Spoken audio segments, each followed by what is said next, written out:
Good morning, y'all.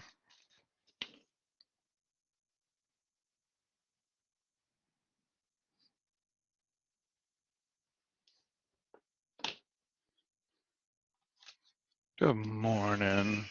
Oops. I am tired, so please forgive me today. I think I got like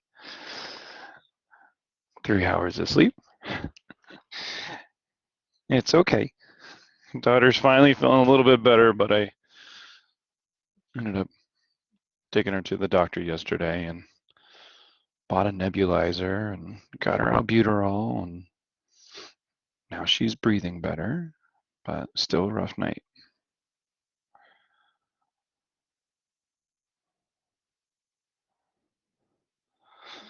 All right. Got to do what you got to do. Yeah, that is good. You're right. So, I gave you guys a little assignment yesterday. I think like 6 of you texted me, 7 maybe? Definitely not 24 is what it is. It wasn't graded, but I'm trying to help you guys. Now, what I did see in common was a mistake that kept happening over and over and over and over. And so we're going to try to fix it. And it will play into today's lecture just a little bit, but I don't want to spend too much time on this, so everybody pay attention and follow along. The function of blood vessels is transport. It's to transport materials throughout the body and out into the tissues, because the tissues need adequate perfusion. So really, when it all comes down to it, when we say the function of blood vessels is transportation, well, the reason why it needs to transport stuff is to make sure that tissues get what they need. Does that part make sense? And in order to get what they need blood flow, the proper amount of blood flow that gets out into those tissues. So blood flow is essential for adequate perfusion. We've got to make sure there's enough blood flowing to your tissues. There are 2 major factors that will determine blood flow. What are they?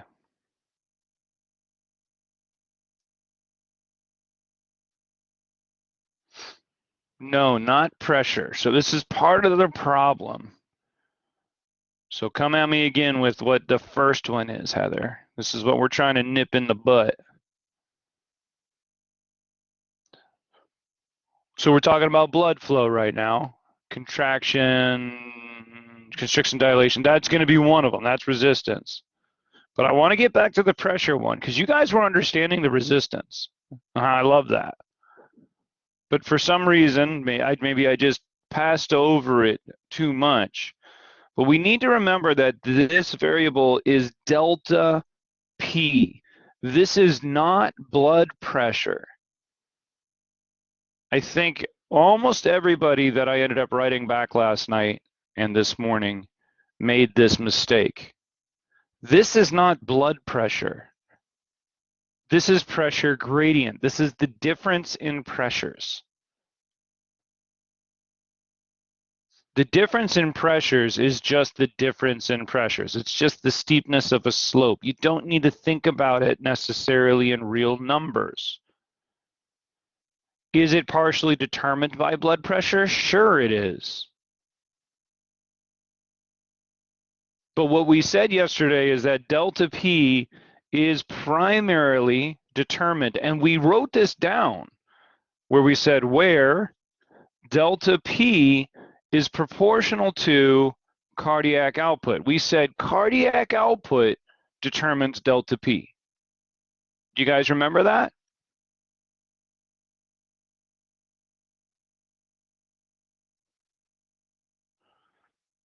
This is not the same thing as blood pressure.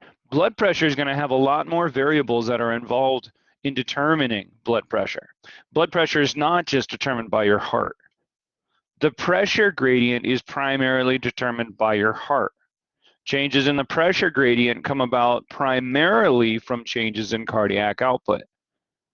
We can change the pressure gradient with vasoconstriction, vasodilation, but that would be an indirect effect on the pressure gradient. And it's not going to change very much. Very small, minute changes. And those aren't going to make a big impact on the pressure gradient in your body. What variable impacts delta P, everybody? The pressure gradient. Which variable? Cardiac output, cardiac output, cardiac output. So heart rate, stroke volume, those are going to make changes to that pressure gradient. There are some small changes made by other things, but you don't need to worry about those other things. The only variable that I will test you guys on for delta P is cardiac output. The other variable is resistance, and resistance is always opposing blood flow, so we put it on the bottom of the equation. Resistance had a lot of variables involved with it, length, viscosity, but the one that was most important, and therefore the one that we can just write in here, is r to the fourth. Everything else is basically a constant, but now we got a radius that we can change to the fourth power. Super powerful. Which one of these variables will have a bigger impact on blood flow? Resistance or cardiac output? Resistance or delta P?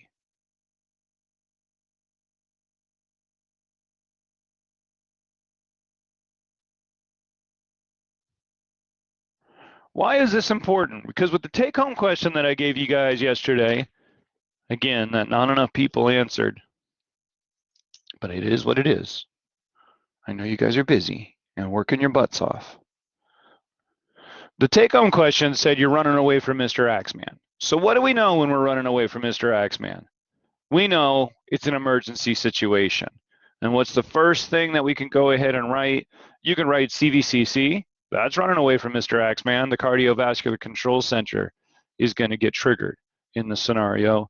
Or you can just start with the neurotransmitter, which is fine by me, right? An autonomic nervous system is going to get activated. And which part of the autonomic nervous system is going to be activated? Which subdivision? The sympathetic nervous system. Are there other variables that can impact the radius? Of course there are. And you guys are going to learn about some of those, like a hormone called Ang2. But in terms of what is the immediate response, immediate responses occur because of the nervous system. So if we activate the sympathetic nervous system, we're dealing with norepinephrine. And since this is an emergency situation, we're running from Mr. Axeman, epinephrine is also released into that system. So now we have norepinephrine and epinephrine in the system, and it's in the blood. It's a neurohormone, right? So it's binding to every single adrenergic receptor it can find. Is that clear? So let's look up here at delta P, cardiac output, and resistance, radius. Radius of what? Radius of what? So what do we know about cardiac output? We know cardiac output, why did I put a multiplier there, is equal to heart rate times stroke volume. And we know that the radius is going to be determined by blood vessels. So in other words, we know what tissues are being impacted. What tissue determines heart rate?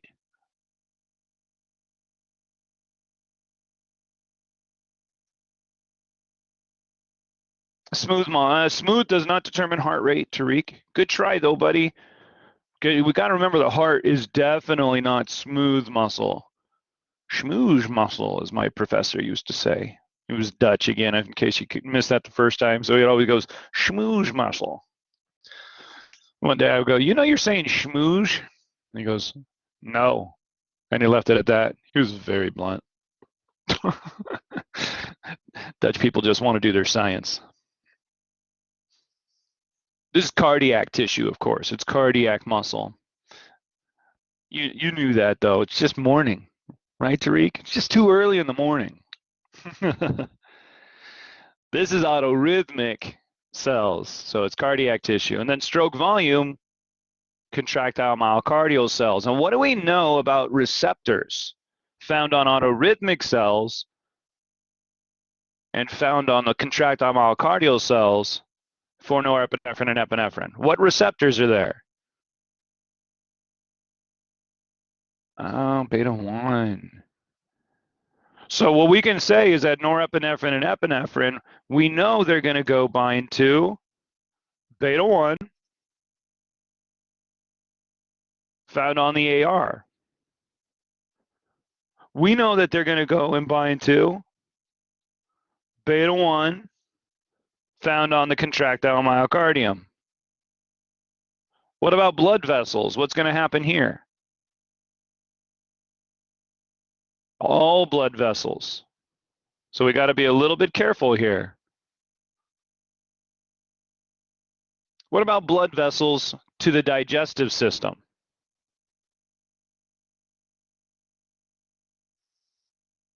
Ah, now we know we're binding to alpha 1. And now, last one, I'll go ahead and write vessels, blood vessels, I don't know, arterioles. That'll be better because it's technically the arterioles that are impacted. But arterioles of most smooth muscle, including digestive system. And then finally, what about coronary arteries, coronary arterioles? What about skeletal muscle blood vessels? So do you guys remember yesterday me talking to you guys about this problem about running from Mr. Axman, and I said, be careful, it's more complicated than it looks at first sight?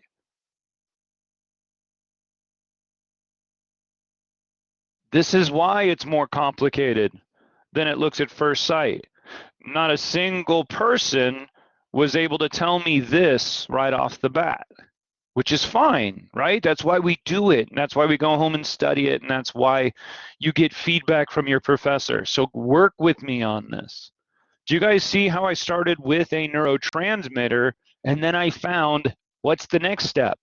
Neurotransmitters, neurohormones bind to receptors. So that's my next step. I'm going to figure out what receptors are there.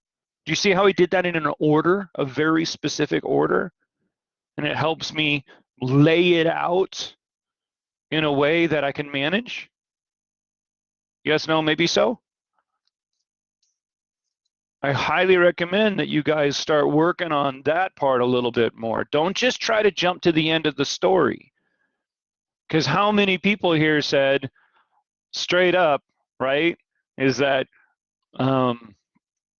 because we're running from Mr. Axman, we immediately said there's a change in resistance. Many of you got this part wrong, that there's a change in the pressure gradient, but you went the wrong direction. We'll come back to that. And therefore, there was a change in blood flow. You didn't think about how any of it occurred. You just immediately said there was a change in blood flow. Who did that? Which is okay. That's what most people are going to do. But what I'm trying to get you guys to do in a very short period of time is become just a little bit more of a physiologist. So you stop doing that, because that's what kills patients. No offense. You guys know that, right? If you jump to a conclusion, things in life tend to happen not necessarily the way we plan them out. So here we are with norepinephrine and epinephrine, and now we can see it does a lot of stuff. It's not just changing resistance. So in autorhythmic cells, what's it going to do to heart rate? Increase, decrease, no change. And we know all the steps in between now.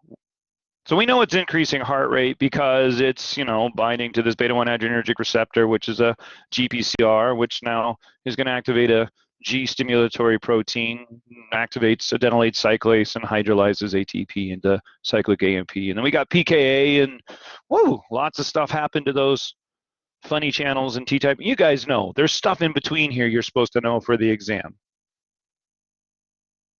Not that you want to know. You guys are going, shit. What about the contractile myocardial tissue? Well, now we're talking about phosphorylating those L-type calcium channels. Now we're talking about phosphorylating that calcium pump.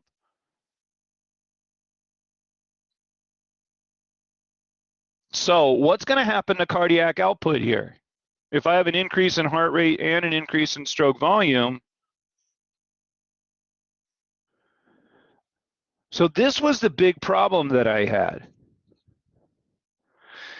from students that were sending me their answers. And you don't need to, shout out that you did it or anything, but so many of you guys said that out in the smooth muscles of the digestive system, there was going to be a decrease in the pressure gradient. And that's not how it works.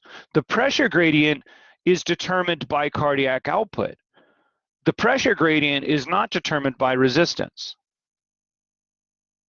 So in both the digestive system and in the skeletal muscles, there would be an increase in cardiac output. In both of those systems, there's an increase in cardiac output because cardiac output is just the amount of blood that the heart is beating out. Yes, no, maybe so?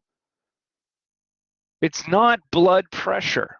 And I think that's where most of you guys went wrong. It's not blood pressure. It's delta P. It's a pressure gradient.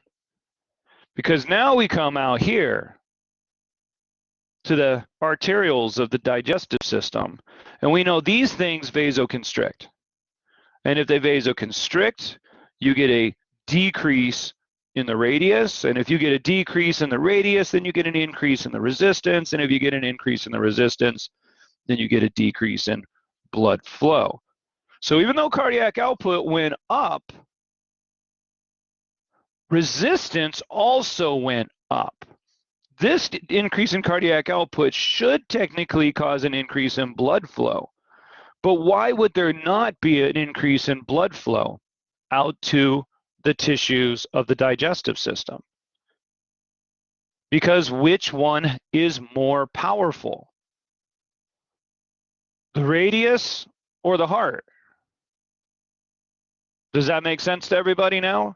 Do you guys see that even though in this scenario there is an increase in delta P, there is an increase in cardiac output, there's also an increase in the resistance. And they are counterintuitive. They're doing opposite things in terms of what they are working on with blood flow. But because resistance is so powerful, delta P here don't matter. So there's a decrease in blood flow out to those tissues. But now we have this greater pressure gradient. And in some of the blood vessels of our body, what are we going to do? We're going to vasodilate. That's going to increase that radius. That's going to decrease that resistance. And because of all of these other factors that have happened, we got this increase in cardiac output. You guys are going to find there's an increase in blood pressure too. Overall systemic blood pressure. We got less blood going to our digestive system, so now we're going to have more blood available to go out to the skeletal muscles. So what's going to happen to the blood flow out to these skeletal muscles and to the coronary arteries, of course? Was that helpful? Do you guys kind of see it a little bit more organized now? I know I'm asking a lot of you. I know that. I'm so proud of everybody in here for sending me, well, everybody in here, not just the ones that sent me, their little assignment here, but this stuff is hard, and you need a professor to walk you through most of this the first time around. Take advantage of a professor that wants to help you, because those that reached out to me early enough last night, sorry, I crashed kind of early, but then didn't sleep through the night. Those that did text me early enough, I went through it step by step with you. So, I'm trying. I try my hardest to help you guys, no matter what hour it is. If I'm awake at midnight, I'll help you at midnight. Well, technically, I was awake at midnight, but I had my daughter on a nebulizer, so I couldn't help you.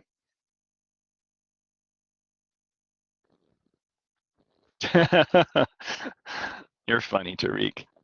Here's the deal. Am I going to take it easy on the exam? No. I love your humor there. But am I going to test you on material that I've been teaching you? That's my promise to you. It's nothing, you're not going to get anything brand new on the exam. But you need to understand, that's the funny thing about physiology, right? I can tell you exactly what to study, but you still have to learn it and understand it in order to be able to answer questions on it. Physiology is definitely you can't fake physiology. You guys probably starting to learn that, huh? You can't fake physiology. So take your time and study. That's why when other professors worry about open note exams, they're like freaking out and they have to do the proctor exams and stuff. I'm like, dude, just chill. Ask them questions that are tough. It'll be fine. Give them open notes. It's still hard.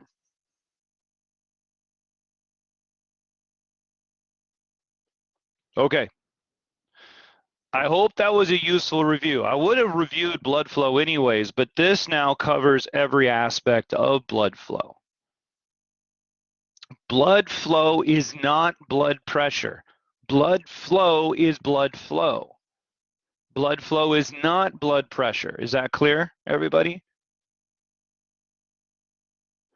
One last thing to think about mathematically in relation to directly proportional and inversely proportional. Like sometimes I forget to relearn you guys this material, and students definitely need a little bit of prompting to try to relearn this material. Or maybe you never learned it before. This proportional sign, what does it mean? This proportional sign means that what happens to the right side of the equation happens to the left side of the equation. It does not mean what happens to the left side of the equation happens to the right side of the equation. And it does not mean that one variable on the right side of the equation impacts another variable on the right side of the equation. So resistance and the pressure gradient have nothing to do with one another. They have their own independent sources. Resistance does not change delta P, and delta P does not change resistance. Nor can you say with any confidence, if blood flow drops, do we know for sure that resistance went up? No. It could have been cardiac output, right? So just because the left side of the equation changes, it doesn't mean we know which variable on the right side of the equation changes. Does that make sense, y'all, in terms of what I'm trying to lay down?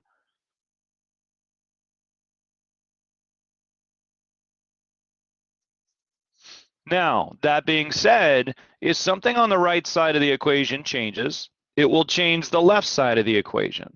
And when the left side of the equation changes, we know that homeostasis wants to kick in. So then we go back to the right side of the equation and we look at the other variables that are involved. So for instance, let's say there's a disease state that increases the resistance a lot. What's going to happen to blood flow in that patient? Increase, decrease, no change. They have some sort of hypertension. So in that patient, that blood flow is going to start to drop. Does their body like that? This loss of perfusion to the tissues? So due to an indirect compensatory feedback mechanism, boom, this is going to loop back to the other variable in the equation. And what's the body going to try to do to fix blood flow? It's going to try to increase that cardiac output, just like Tariq said. Did that make sense? It's indirect, it's not direct. It's always a compensatory mechanism. Yes, no, maybe so? Body doesn't like to not have homeostasis. In fact, if somebody has hypertension and resistance is through the roof, blood flow starts to drop, perfusion starts to drop to the tissues, their cardiac output will increase. But if they continue to have resistance, they continue to have hypertension, blood flow remains low because resistance is more powerful. So that heart is going to continue to try to beat faster and try to beat harder. And the heart is a muscle. And if that heart continues to try to beat stronger and faster, well, it only has so much to give. Try to do a bicep curl for 10 years straight. What's going to end up happening to your muscle in the long run?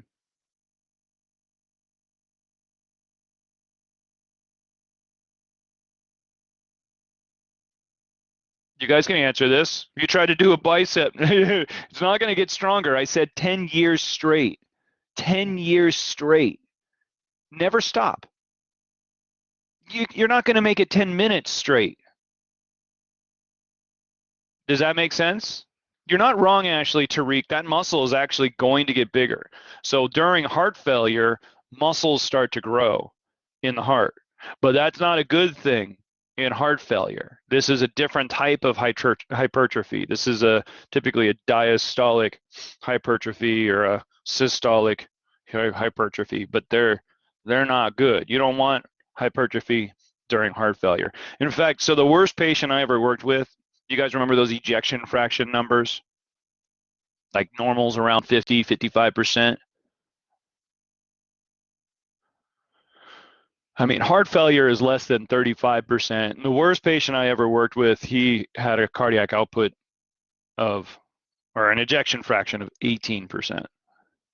18%. So needless to say, he didn't make it very long. 18%, it's just not enough for the body to keep going.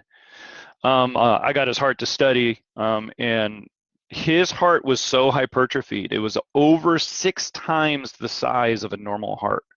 It was huge. Because it was trying to compensate. It was trying to compensate for all the rest of the struggles that he was having.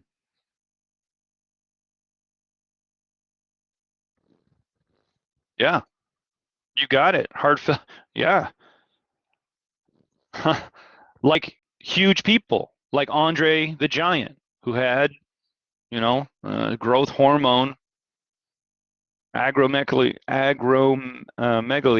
right? So he grew well over 7 feet tall. Huge people have a hard time keeping up, and their hearts will almost always fail over their life cycle. You don't want to be huge typically. All right, cool. Well, we'll come back to that. I didn't mean to drive that down in the mud, but I hope that makes sense, right? You guys are learning normal physiology so you guys can then apply some of this knowledge in the future to disease patients.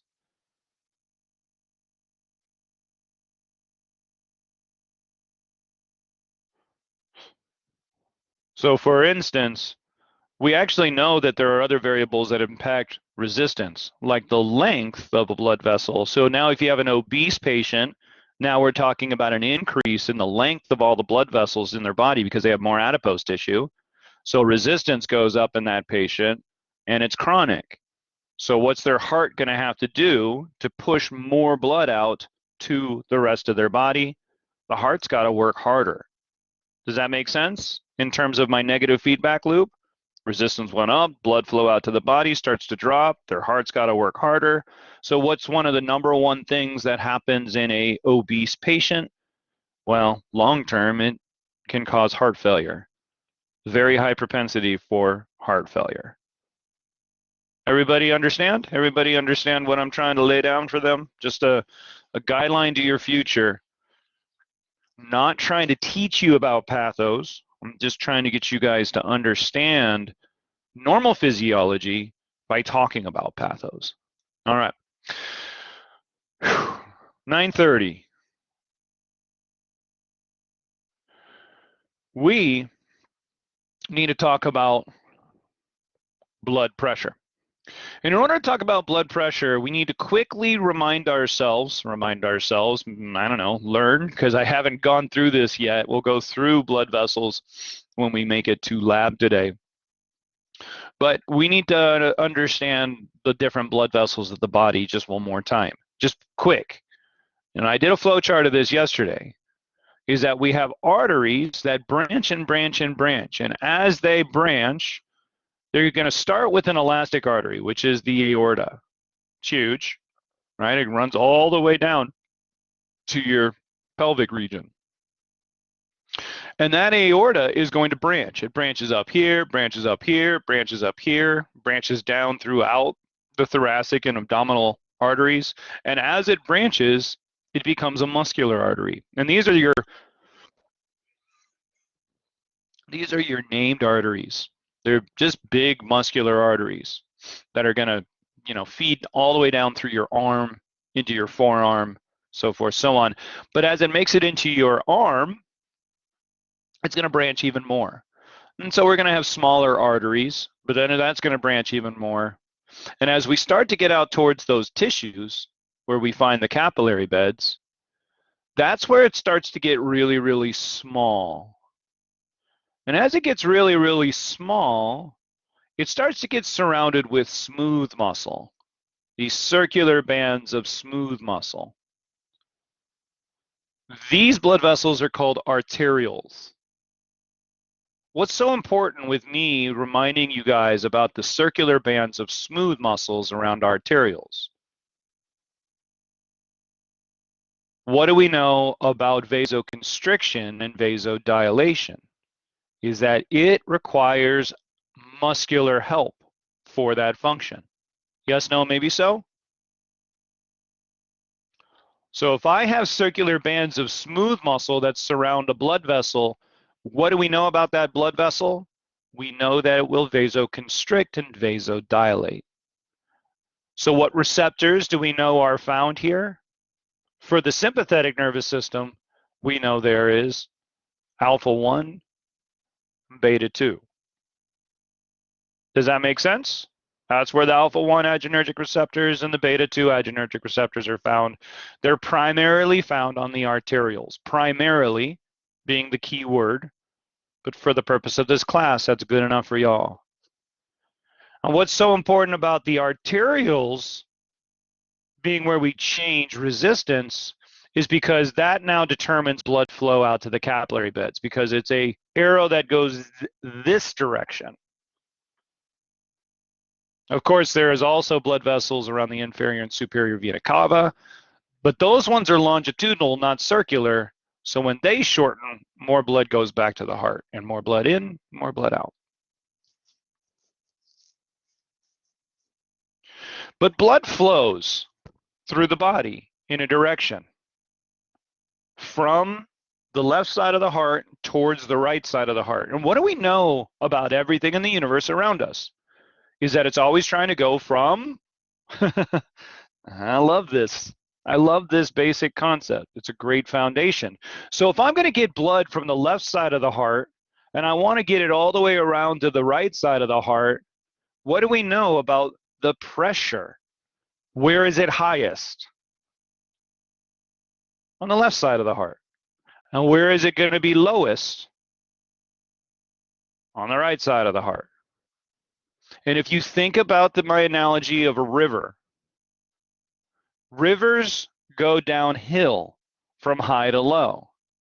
But what would ever happen if that downhill stops? What would happen if that river made it to a valley or a low point?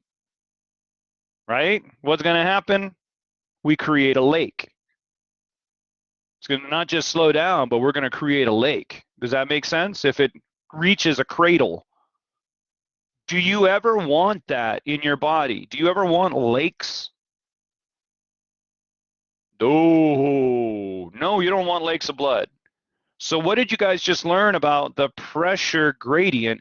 Is that it's always going to be highest here from the left side of the heart, and it's always going to be lowest here on the right side of the heart. And we should have constant flow of blood as long as that is the case.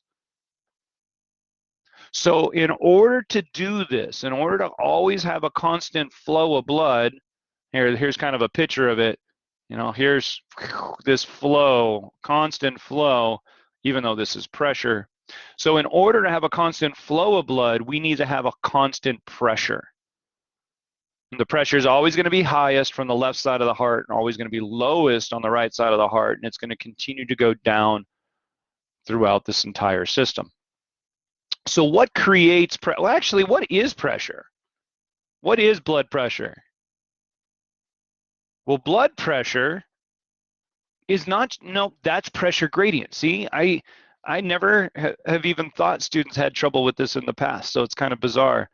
I'm learning now the confusion between those two words. I'd never, yeah, it's bizarre. I'm sure other students in the past have had confusion between those two words, but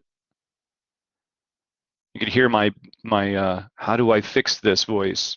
I'll work on that later, but blood pressure is not delta P. Remember that, right? Blood pressure is blood pressure. Blood pressure is a very specific definition. Blood pressure is the pressure of the blood against the walls of your blood vessels. That's blood pressure. End of story. We did this in a lab earlier already too, right? Blood pressure is that force being pushed against the walls of that blood vessel. So if there's more force pushing against those blood vessels, what's going to happen to blood pressure? Increase, decrease, no change. But that's not the only variable that's involved in blood pressure. So we're going to come back to that. There's actually a lot of things involved in creating blood pressure, not just pressure gradient. Earlier, we did a lab on blood pressure, and you guys learned about systolic blood pressure, diastolic blood pressure, pulse pressure, and mean arterial blood pressure. You had to calculate mean arterial blood pressure after taking a patient's blood pressure, and you took the maximum value, which is systolic pressure, and you subtracted the minimum value, which is diastolic pressure, and you figured out a pulse. What is that pulse? It's the difference between the stretch and the recoil of your blood vessels. So when pressure was maximum, there's maximum push against your blood vessel walls, and they are stretchy and they are elastic. So they will return to their original position. As they stretch, we can measure that pressure, and as they recoil, we can measure that pressure. And the difference between the stretch and the recoil tells us how much that elastic rubber band is getting stretched and snapped back, stretched and snapped back through the life cycle of that rubber band. Can you imagine taking a rubber band and stretching it super long, letting it snap back and super long, and it's going to wear out, right? So we don't want huge pulses going through our blood vessels all the time. Does that make sense? The other thing that we learned about blood pressure is that blood pressure, mean arterial blood pressure, isn't always at systolic, and it's not always at diastolic. It's somewhere in between. It's not an average of the two. It's a mean of the two, and it's a mean that is closer to the diastolic pressure. Why? Why does your mean arterial blood pressure tend to remain closer to diastolic pressure relative to systolic pressure?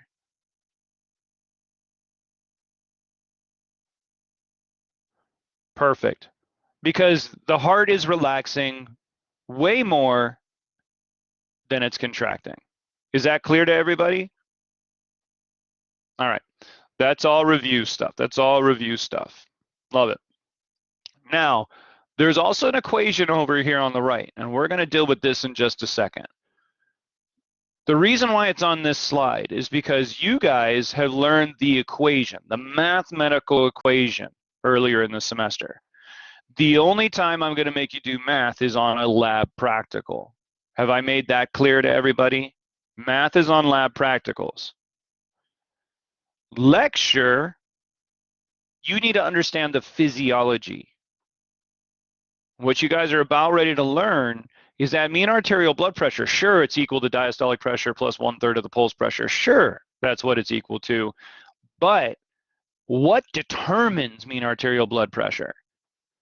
What three physiological factors have the largest control over your mean arterial blood pressure?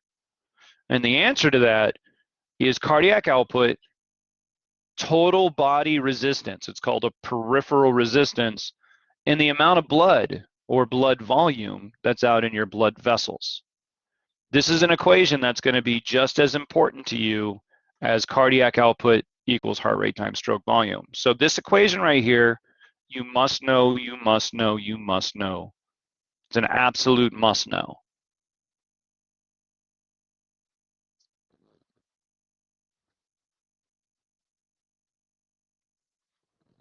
We're going to be going through every single one of those variables and trying to understand how they impact blood pressure.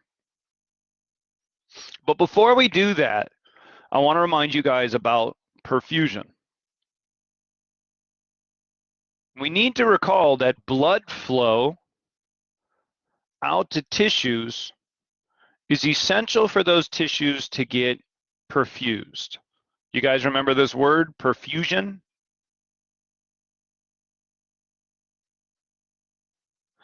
And what we know about patients is that using mean arterial blood pressure, not blood pressure, but mean arterial blood pressure, we can actually have a pretty good differential, a pretty good indicator of how well that patient's tissues are being perfused.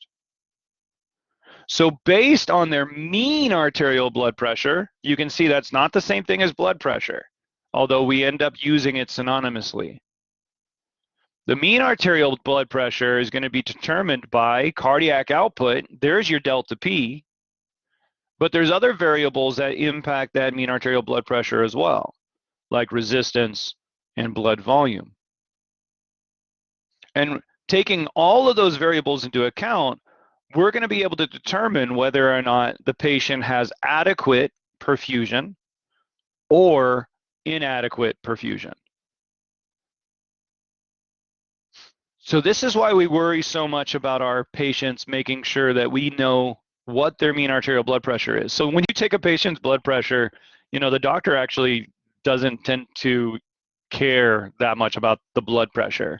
They're going to be doing these little quick formulas in their head based on lots of past experience, and they're going to figure out what the mean arterial blood pressure of that patient is. And if it lies somewhere between 70 to 110 millimeters of mercury, they go, that patient's okay. That's a pretty big range. That's a really big range. So that's why somebody that's 90 over 60, they're healthy, perfectly healthy, because their mean arterial blood pressure is going to be somewhere between 70 and 110. So what's the normal range for adequate perfusion of mean arterial blood pressure? What's the normal range of MAP for adequate perfusion, everybody? Go ahead and write it down, even though it's highlighted on the screen, just a little. 70 to 110, 70, 110, 70, 110 millimeters of mercury. Thanks y'all that followed along with that. Why is that important? Why are those numbers important? Because now if a patient has a mean arterial blood pressure less than 70, in fact, let's look at it less than 60. That means that the blood pressure it's really weak. Are we going to be getting enough blood flow out to our tissues if the blood pressure is so low? No, we will not. So this means that we have too little perfusion. There's just not enough blood getting out to those tissues. You're going to end up with all sorts of issues. But the primary issue that comes about is tissues are going to die. If they don't get what they need, they don't get perfusion, they become hypoxic. And those tissues are going to go through hypoxic events that end up leading to tissue death, cellular death. Now, alternatively, if we have something that's well over 110 millimeters of mercury, that is a very good indicator that too much blood's getting out to those tissues. And if too much blood gets out into those tissues, now we're saying blood's no longer going to be in the blood vessels. It's perfusing out into the tissue itself. Now we're looking at edema, right? Now we're looking at too much liquid swelling edema. Yes, no, maybe so?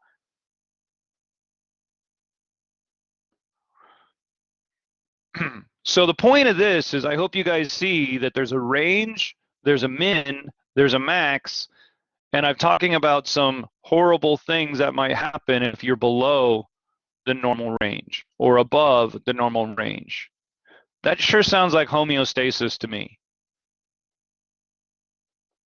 Does that sound like homeostasis to everybody else? Like this is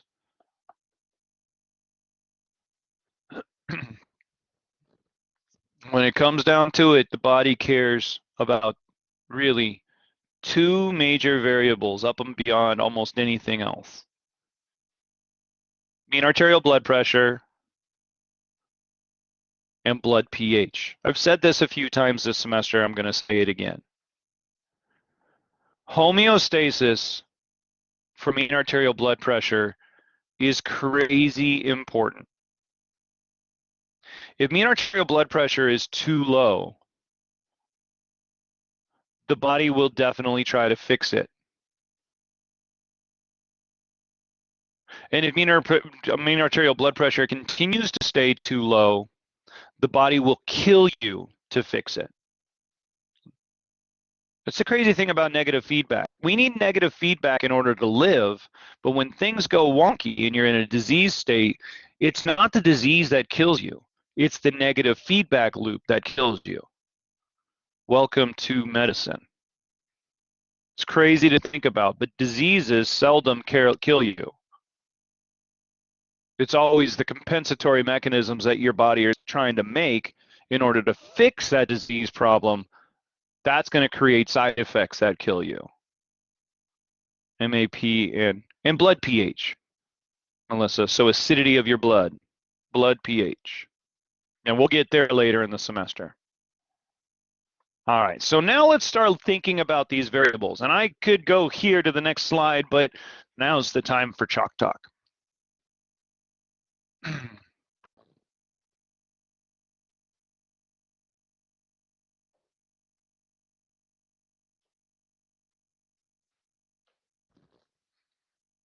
Okay, so we got a blood vessel here, and we're trying to look at a mean arterial blood pressure.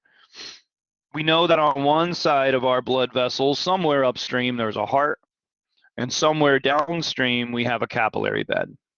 I'm not really good at drawing capillary beds. I don't know why I even attempted. I knew that wasn't going to work. You know, we'll just do it the old-fashioned way. I don't know why I'm drawing it rather than trying to just write it, but that's Dr. H for you, trying to make things diagrammatic for visual learners, and then I write things in for verbal learners. But there's your capillary bed. It was pretty gross, but it's better than nothing. And we know that we need the pressure higher over here relative to the pressure over here. So we know we need a pressure gradient, and pressure gradients are created by what? We just reviewed this. Yes, cardiac output. Sweet. So cardiac output is a volume of blood ejected from the heart over time. And that blood is going to get out here into this blood vessel. And that blood is going to be pushing against the walls of that blood vessel. Yes, no, maybe so? Cardiac output creates a source of blood that's pushing against the walls. Well, isn't that what we define blood pressure as? It's forces being pushed against the walls of your blood vessels. Yes, no, maybe so? So when we're looking at mean arterial blood pressure, What do you guys think the very first thing, the very first variable that you've already learned about, what's the very first variable that's going to impact your blood pressure, your mean arterial blood pressure? Boom, cardiac output. Cardiac output has a very large impact on your mean arterial blood pressure. So what do we know about this equation so far? If your cardiac output goes up, what's that going to do to your mean arterial blood pressure? If the heart is beating more blood over time, blood pressure is going to go up. Awesome. Love these equations. Pretty simple to think about physiology using them. Now, the next part of the equation has to do with something else you've already learned about as well. We're just going to think about it a little bit more broad-based. But that is, assuming cardiac output stays the same, what would happen to blood pressure if we vasoconstricted? If we take and we make this blood vessel smaller in diameter, then the same amount of blood has to go through a smaller space. What's going to happen to your mean arterial blood pressure as you vasoconstricted? Increase, decrease, no change. Yeah, perfect. So what we just said was that the radius decreased. So what do we know about the radius? It's related to resistance. True story? We know that resistance is 1 over r to the 4th. So in this scenario with vasoconstriction, what we actually did was decrease that radius and we just increased that resistance. Now, what if that resistance was through a very large portion of your body? Now, let's think about the heart. If I start decreasing the amount of blood that can flow through here, right? Because we know resistance and blood flow are inversely proportional. If I have less blood being able to flow through this entire body and blood pressure starts to increase here, isn't that going to end up causing more blood to pull up back here, right? Less blood can make it through, so won't there be more blood right here? Yes, no, maybe so. This backflow, this backup of blood pressure, this is called peripheral resistance. Okay, so as we end up with more resistance out in the periphery, we can call it PR or TPR. So we'll go ahead and put TPR in here for now. Total peripheral resistance. So it's a compilation of all the resistance through the entire body. And if TPR starts to go up, we're going to be building up blood backstream. We're going to be building up pressures behind where all that decrease in blood flow is occurring. Does that make sense?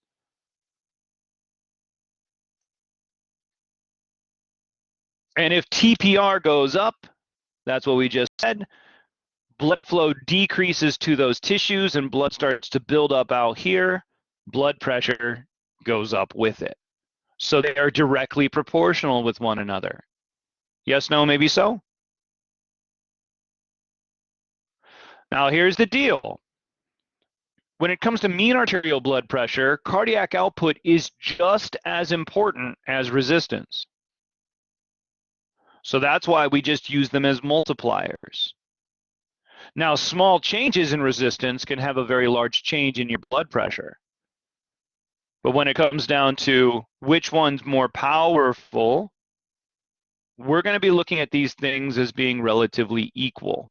So that's why we just use a multiplier here. Now, there is one more variable that I want you guys to think about. Now, this variable is an interesting variable to think about. So I want to do one more thing here. I want to start taking this equation and I want to start breaking it down to what you already know.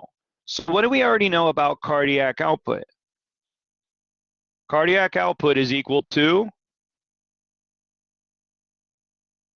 heart rate times stroke volume. What do we already know about resistance. Peripheral resistance, the same thing as resistance, is that the primary determinant for resistance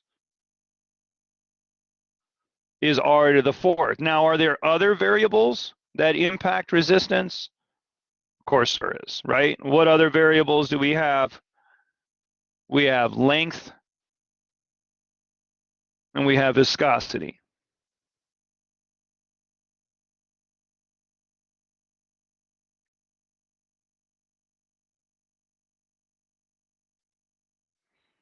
And if we want to be more consistent, actually, let me do this. Instead of saying r to the fourth, we're going to go ahead and say it's 1 over r to the fourth.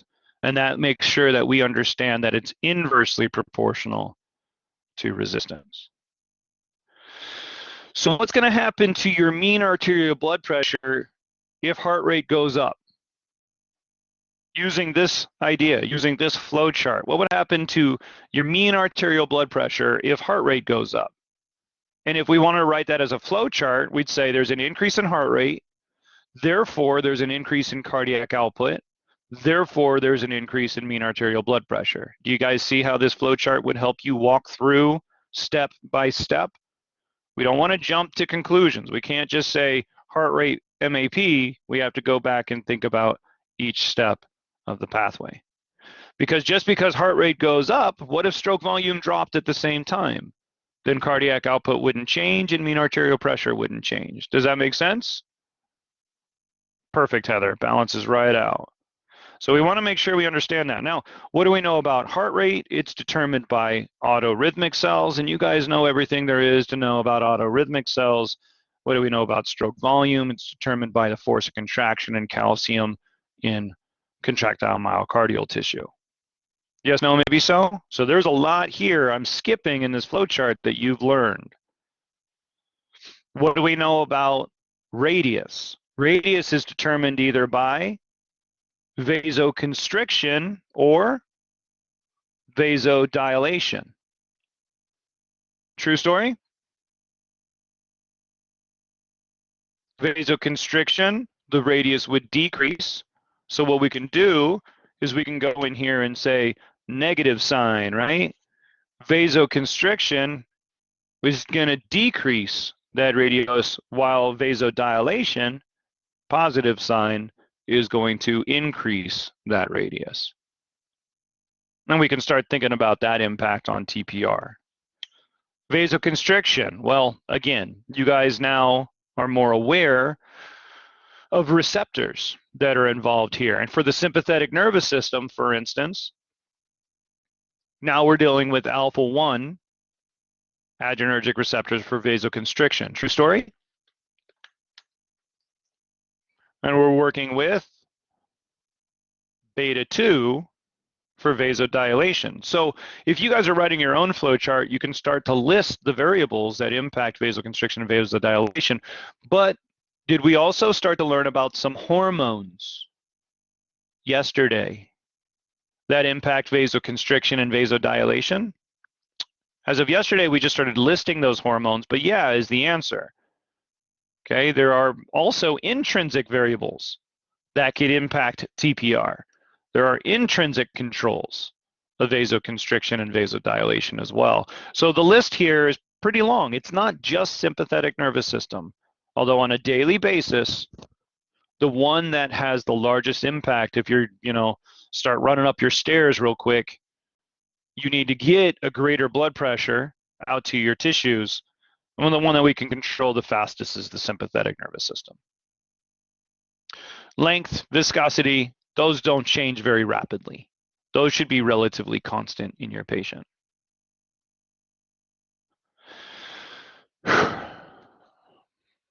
How does everybody feel about what we have so far? A lot of redundancy in what we're learning. I'm hoping the answer is pretty decent because I'm trying to make sure you guys see what you've already learned and how we can apply it to what we're learning next. Are cardiomyocytes the only thing that determines stroke volume?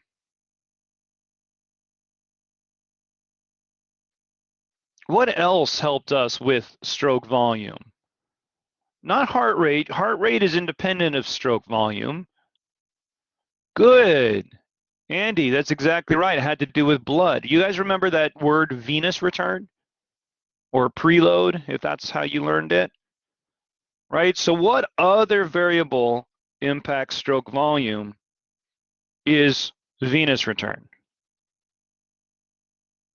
And we learned that as more venous return occurs, stroke volume is going to increase, right? It's got this positive influence on stroke volume, greater. Yeah, exactly, Tariq. More blood in, more blood out. So what I want to do here using this particular flow chart, but then I'm gonna actually do something else up here because of how powerful this particular venous return idea is I want you guys to think about a patient who has just got done drinking a gallon of water. What's going to happen to their venous return? They just drank a gallon of water. All that water will end up in their blood vessels. I don't know, maybe these are frat guys that just made a bet on drinking the gallon of water, right? Whatever happens, that venous return, as more and more blood is available. Now, it's not very viscous, it's very diluted, it's hyponatremic, probably gonna die if they don't pee soon, but more blood in, and their heart's gonna be beating really hard. What about if somebody is bleeding out? Maybe they're a GSW, gunshot wound, right? They're bleeding out. What's going to be happening to the amount of blood that's getting back to their heart? Now let's think about these two things. If venous return goes up, stroke volume goes up, what do we know is going to start to happen to that cardiac output? It's going to go up, and therefore their blood pressure. What's going to happen to their blood pressure if they just got done drinking a gallon of water? It's going to go up. Now, another way to think about that is that they just got done drinking a gallon of water. So there's literally just more fluid in the blood vessels. So what's that going to do? We have a greater exertion of force against those blood vessel walls. So because it's kind of this factor in and of itself, yes, it's going to impact stroke volume, but blood volume in and of itself is a very powerful control on mean arterial blood pressure. In fact, it tends to have a direct contribution. So it's directly proportional to that blood pressure. Does that make sense? So we end up writing this into our original equation. You can think about it down here for venous return, but blood volume is going to have a very large impact on your blood pressure. And so we're going to end up writing that into our equation. So the equation for mean arterial blood pressure that you guys must know, you must know, is that mean arterial blood pressure is proportional to cardiac output times TPR times blood volume. Cardiac output times total peripheral resistance times blood volume. And blood volume is determined really by two things. I'm really oversimplifying this, but I just feel the need to. Blood volume is determined by two things. How much fluid's going into your body and how much fluid's going out of your body. So how do we get fluid into our body? You can hook somebody up to an IV, but the primary way that we do it in a normal everyday fashion is we drink. Does that make sense? Fluid in is going to be driven by your thirst, sometimes not our thirst. Well, we're going to drink fluid, and that's going to start to bring that blood volume up. So fluid in has a positive influence on your blood volume. Now, fluid out. There are a lot of ways we can get fluid out. So what are some ways? Somebody give me some ways that we can get fluid out. Sweat, pee, good. So we're going to go sweat, sure. P. This is a very important one. I'm going to give it a nice big asterisk, right? This is the entire renal system here. Renal system's all about controlling blood volume. Cry, sure. I don't know anybody that's ever like dehydrated themselves but crying too much, but definitely, I mean, who knows? People are crazy, so you never know. Not in a bad way. But yeah, that's liquid out of the body for sure. Giving blood. That's awesome, Andy. I love that. It's, I mean, not normal physiology, but it makes sense to everybody, right? If you give a liter of 5-liter blood, you give a liter of your blood away, holy crap.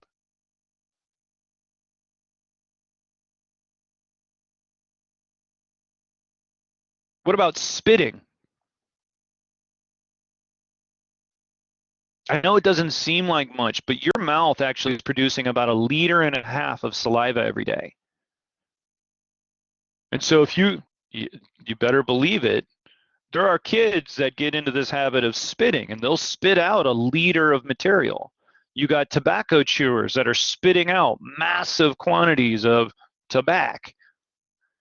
And they're losing a lot of blood volume as they do that because it's got to come from somewhere. Does that make sense?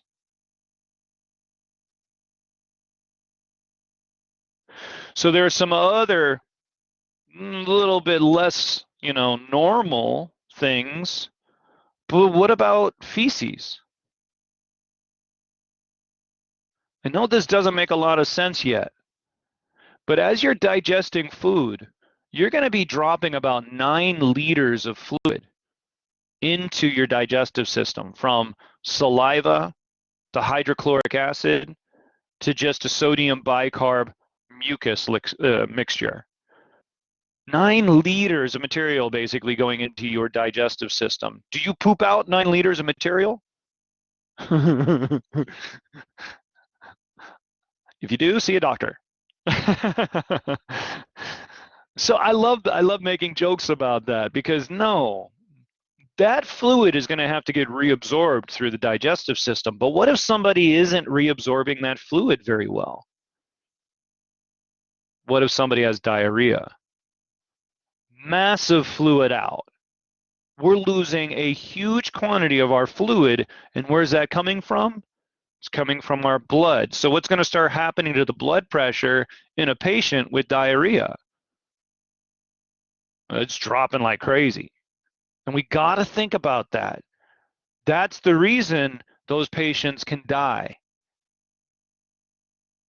Exactly. So if you have diarrhea, drink fluids. It's not to fix the diarrhea, it's to replace the water you're losing. Does that make sense?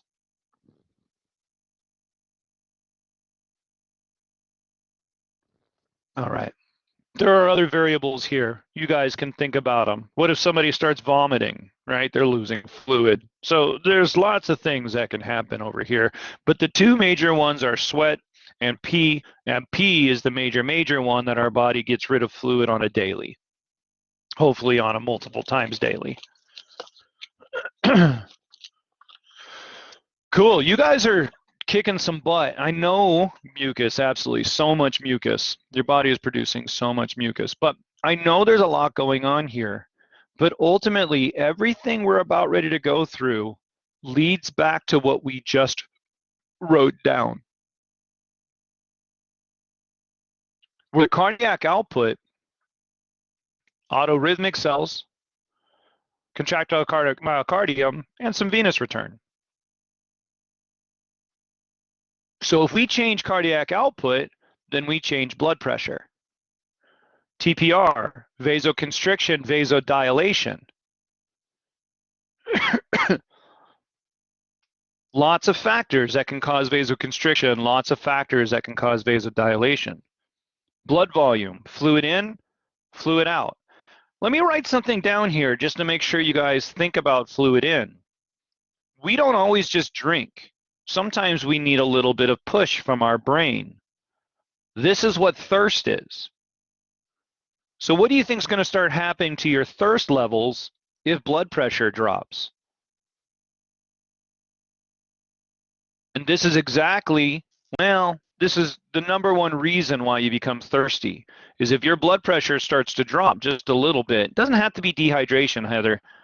Your body is just trying to maintain homeostasis. So if blood pressure starts to drop just a little bit below your norm, body's going to say, okay, go get something to drink. That is a physiological response. That's going to require a portion of your brain.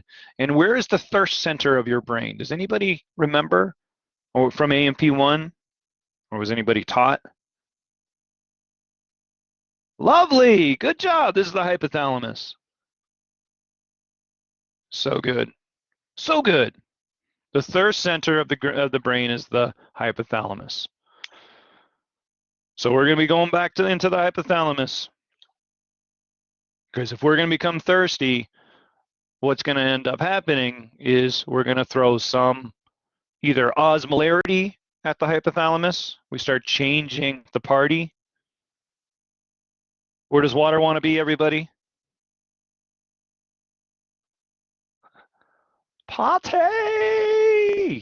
Hi to low, but Tariq, yeah, man, just leave all that stuff behind. Just for the rest of your life, we just want to simplify osmosis, because there's no reason to overcomplicate something. Where does water want to be? It wants to be where the party's at. If you guys weren't here for yesterday's lecture, go back and watch it. I go through this idea. Party is particles. Water is always moving towards the particles. Water is highly influenced by that party. Okay?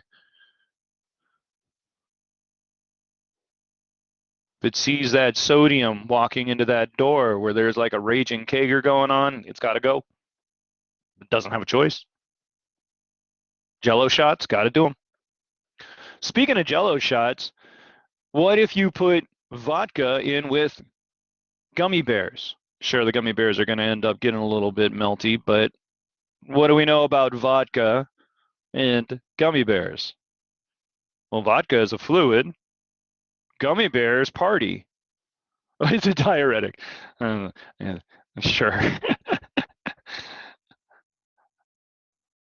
That's alcohol, period, is a diuretic.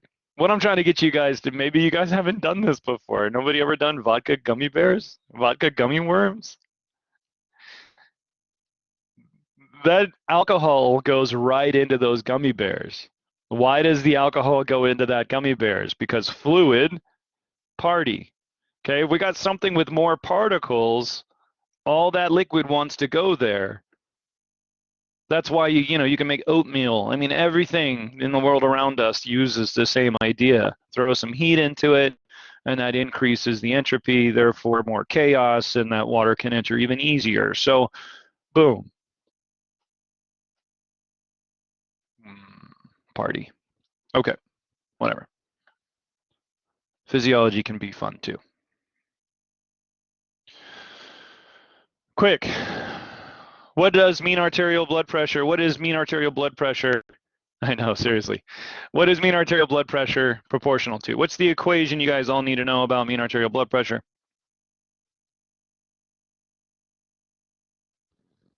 Silly autocorrect.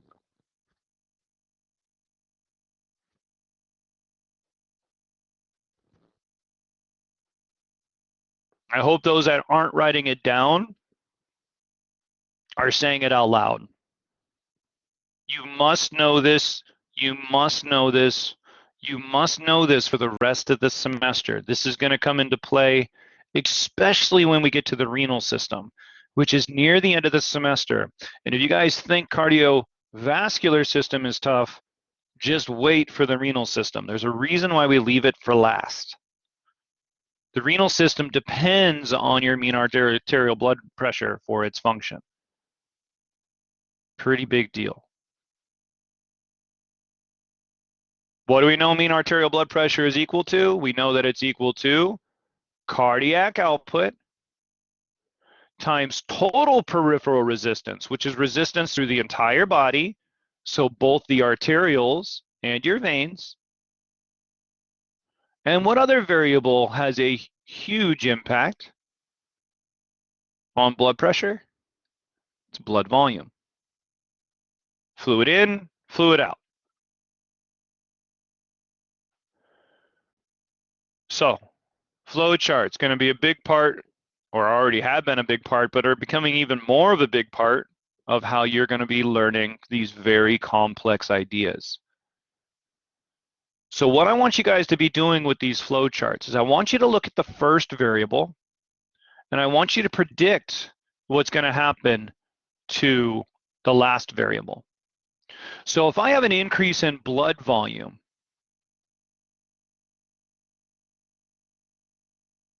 what do we know based on our formula? Cardiac output times total peripheral resistance times blood volume. What do we know is going to happen to that patient's mean arterial blood pressure? Blood volume just increased, and mean arterial pressure just went up. And does the body like mean arterial blood pressure that's too high? No. Never, ever, ever. So what's the body going to try to do to fix this problem? Yes, an increase in blood pressure is a problem. Don't jump the gun yet, Heather. Let me ask the question. Sorry, I didn't lead you down this track yet. What we're talking about is blood pressure. So what's the body going to try to do to blood pressure in this scenario? Increase, decrease, no change. So let's go back to our formula here. We're going to rewrite it. Just rewrite it down here. Each time you guys go to do a problem, rewrite this. So mean arterial blood pressure is proportional to cardiac output times TPR. You already know that if you do this with your cardiac output equation, for instance, the more you write it, the easier it'll be the next time, times blood volume. Now, in this particular scenario, the variable that increased was blood volume. Blood volume went up.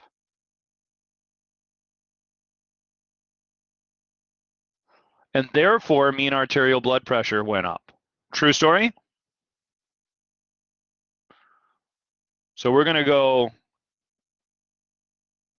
I want to make sure you guys see the steps here. Blood volume goes up first. The flow of information goes as follows. I just said blood flow. Blood volume went up first. The flow of information says blood volume goes up, therefore, step 2, mean arterial blood pressure goes up. But the body does not like that. So what 2 other variables does the body have that the body can control that can now help regulate this mean arterial blood pressure?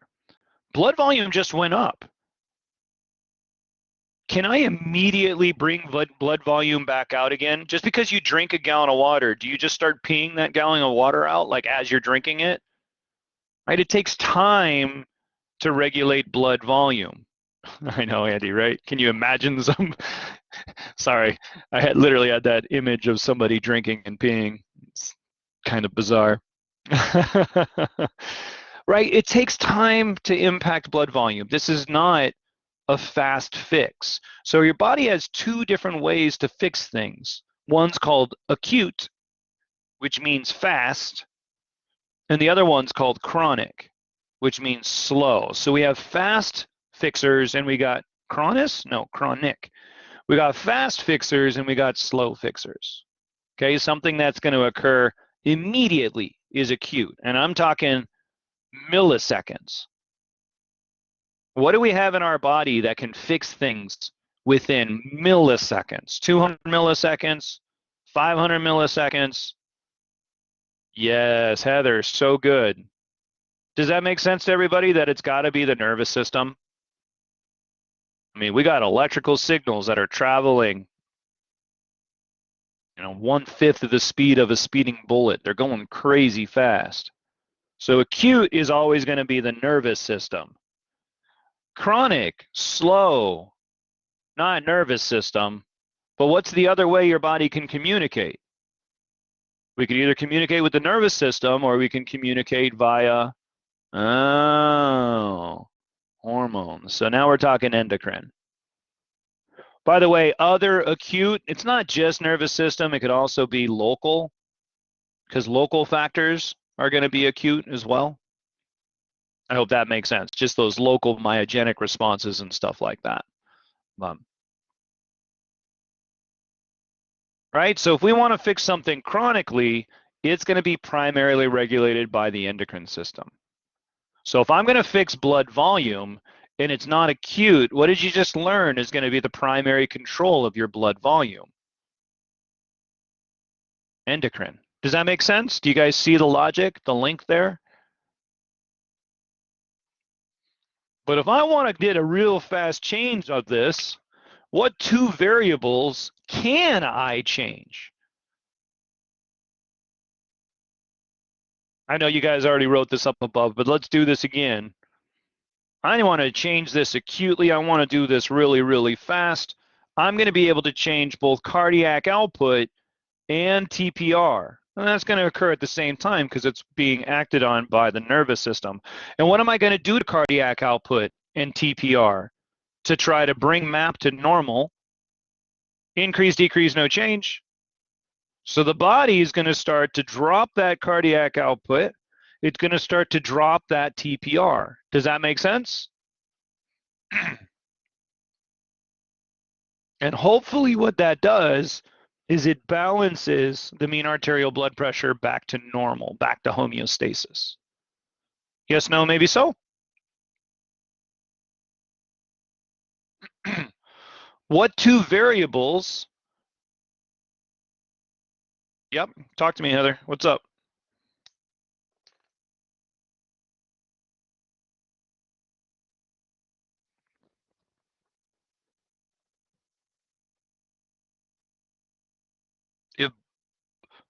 Exactly how we've been defining it.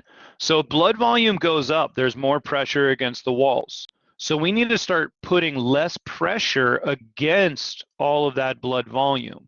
So blood volume goes up, but we decrease the pump on the other side. We decrease the pressure pushing. So it's just going to settle that system down. Is it a good long-term fix, Heather? I think that's where you're getting at, right? This is not a good long-term fix. So what are we going to need to do in the long term?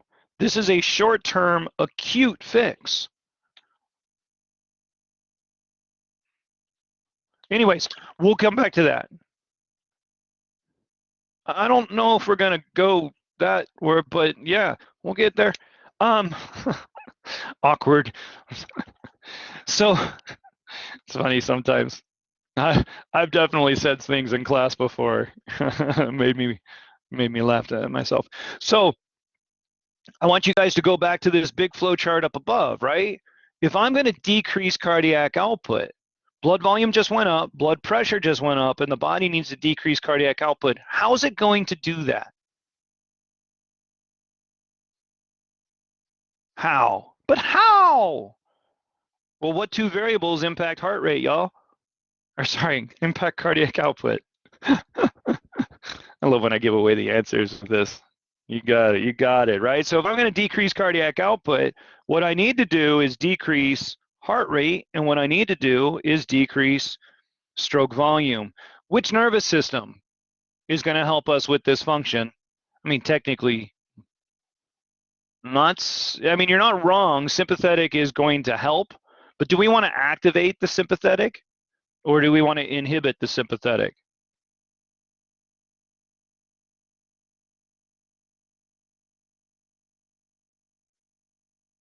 I'm kind of lagging or something here.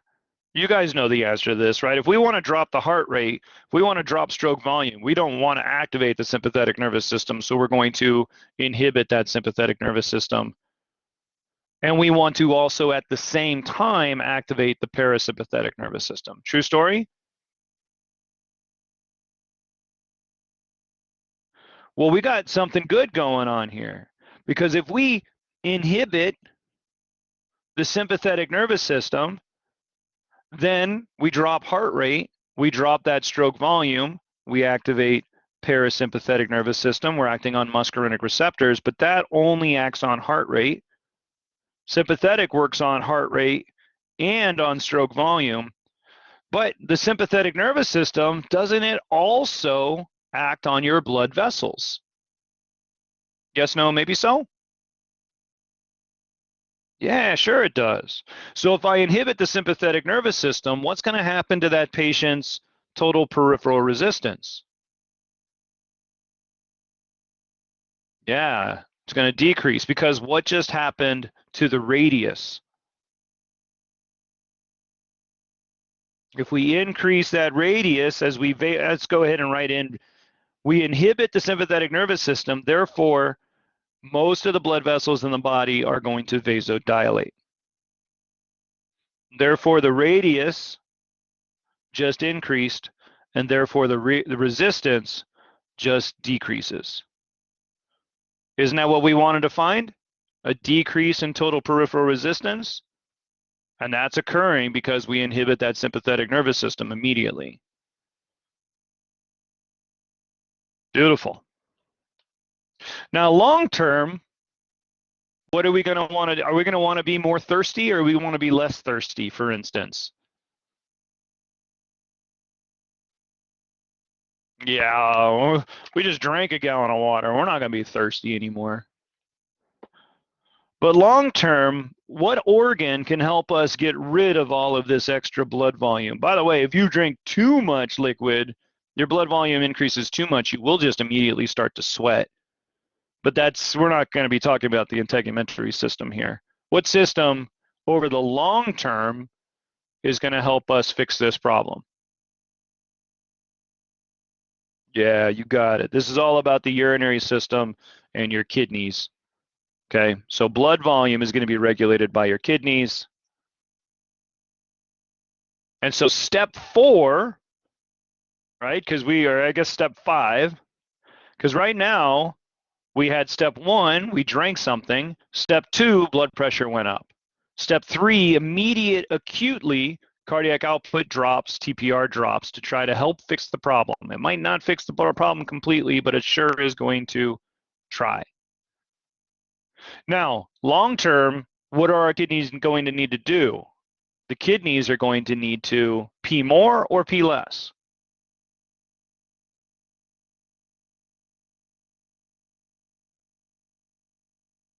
So if we increase our excretion, what we're doing is we're increasing our urine volume. And blood volume and urine volume are inversely proportional, right? Because urine has to come from somewhere. The volume of your pee comes from your blood. So if we pee more, there's less blood. Does that make sense? So the final step of this is that blood volume over the long term is going to start to decrease to try to get back to normal. And then what's going to happen to your cardiac output and TPR?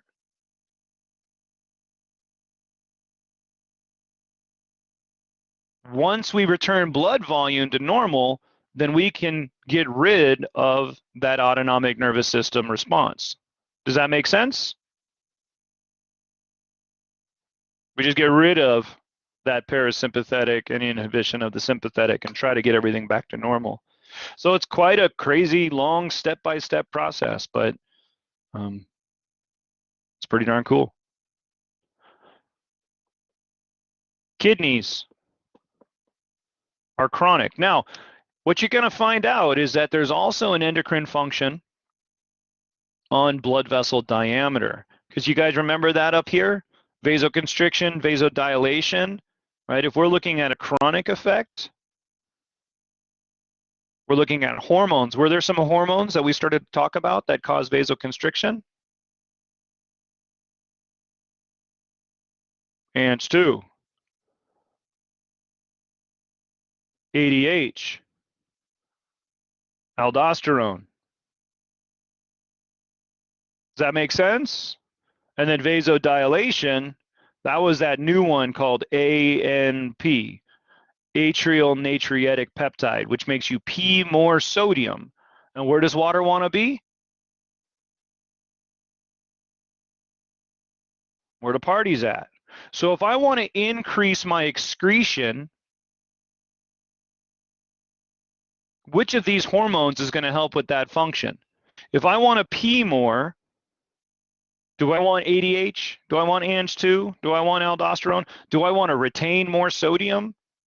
Where does water want to be? It wants to be where the party's at. So if I retain more sodium, water goes into your blood. ADH is all about retention of water. ANG2, you're going to find out, is what activates ADH and aldosterone. No. What we need is AMP. So if I'm going to excrete more, the way that I do this is with atrial natriuretic peptide. And the cool thing is that AMP is a vasodilator. Isn't that what we wanted right here? Right? We want vasodilation, and ANP does that job too. Does that make sense?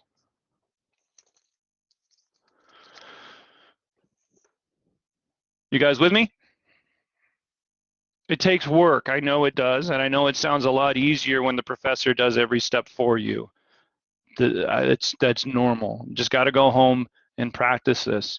And if you're going to practice this, should you start with your notes full on like this? Is this going to make sense if you go to look at this later today? It's not going to make any sense. Start from scratch and let me know if there's a step that you get stuck on. I am here to help. I am here to help. There are narrated PowerPoints on all of this material. Narrated PowerPoints on all of this material. There are YouTube videos for every tiny little bit of this material. So for instance, we have this autonomic nervous system reflex center. This is a great, amazing slide of the summary of the autonomic nervous system, right?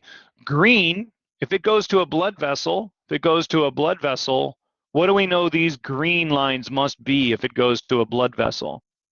If it's part of the autonomic nervous system, these green lines are going to be what subdivision of the autonomic nervous system? Got to be sympathetic nervous system, right? And then you follow it down to the heart, and look, man, it goes everywhere, which makes sense because it's sympathetic nervous system. So what part of our brain controls the sympathetic nervous system? Going to blood vessels and going to the heart. This is the CVCC. This is the medulla oblongata, which is the CVCC. Make sense? In terms of something you guys have learned about before. There's both the cardioacceleratory, cardioinhibitory centers for the cardiac center, and there's a vasomotor center, which controls your blood vessel diameter. So vasomotor center is going to send information to your blood vessels, and the cardiac center is going to send information to your heart. We could either accelerate or we can inhibit. Sympathetic nervous system or parasympathetic nervous system. Vasomotor, only sympathetic. And your body has a way to be able to detect these changes in blood pressure, and those changes in blood pressure are literally detected by pressure receptors, baroreceptors. And you guys went through this in a lab not too long ago. I'm going to stop. I know you guys are saying finally. I'm going to stop for now. Let's take a break.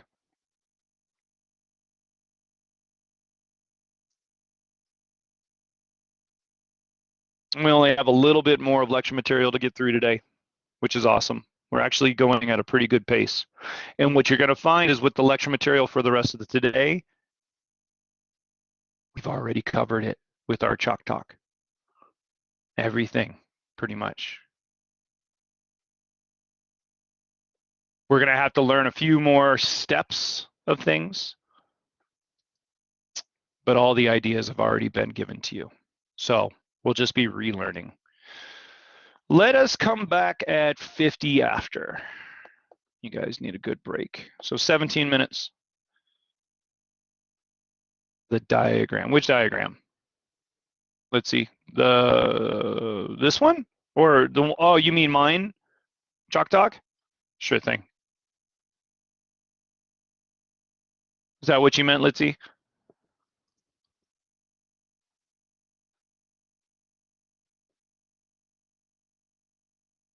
You're welcome. You're welcome. I'll move my arm in just a second. Please be.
Hold on, you gotta say hi to everybody. Oh, hey. No, thank you, she says. No, no saying hi. Okay.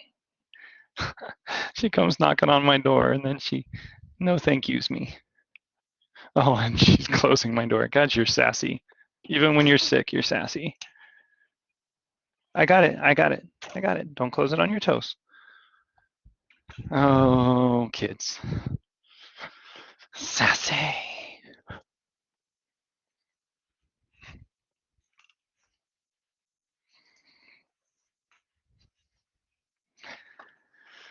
She's like, no, thank you. And good news, she says, no, thank you. She doesn't just scream no. I've got that through to her. But man, she says no, thank you a lot. No, thank you. It comes in all sorts of different tones.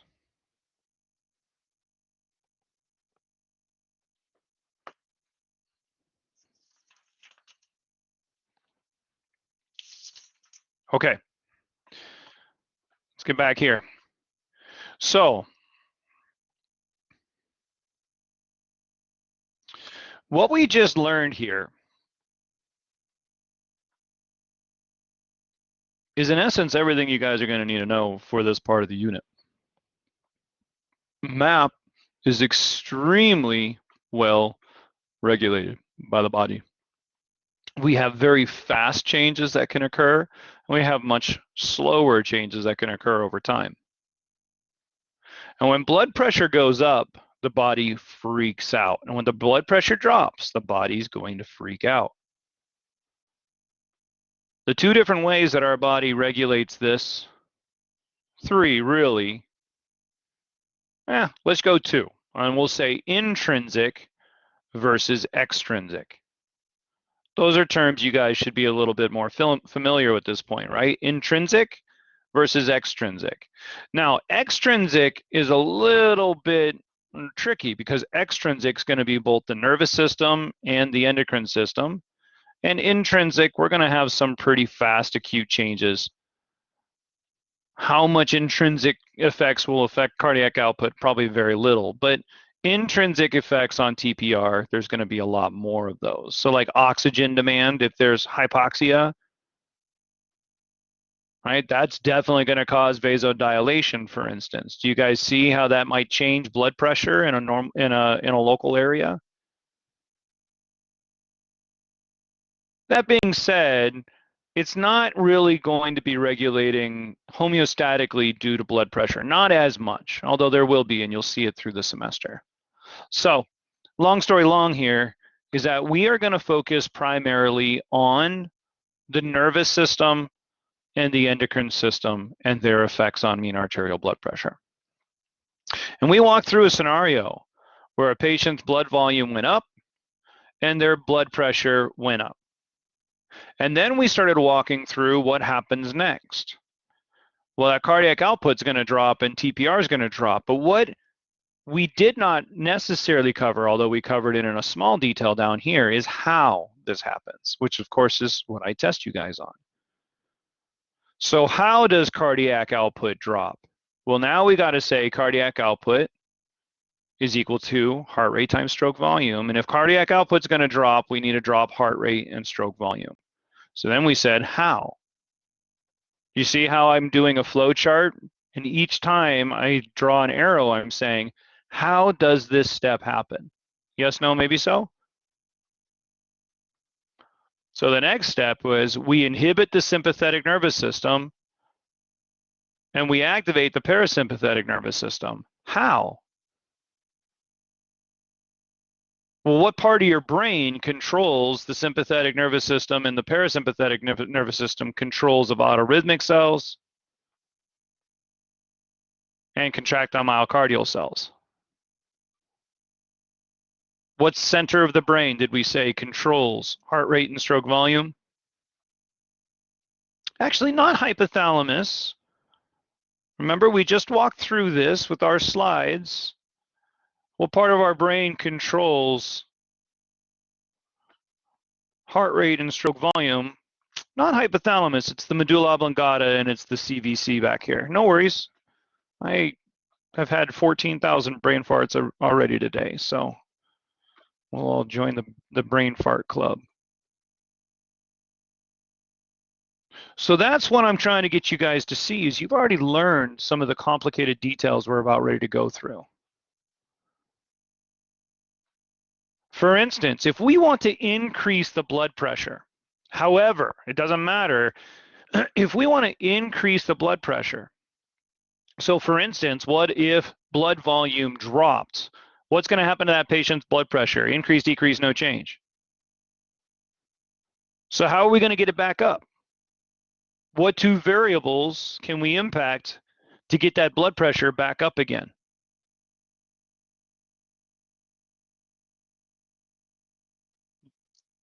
Great job.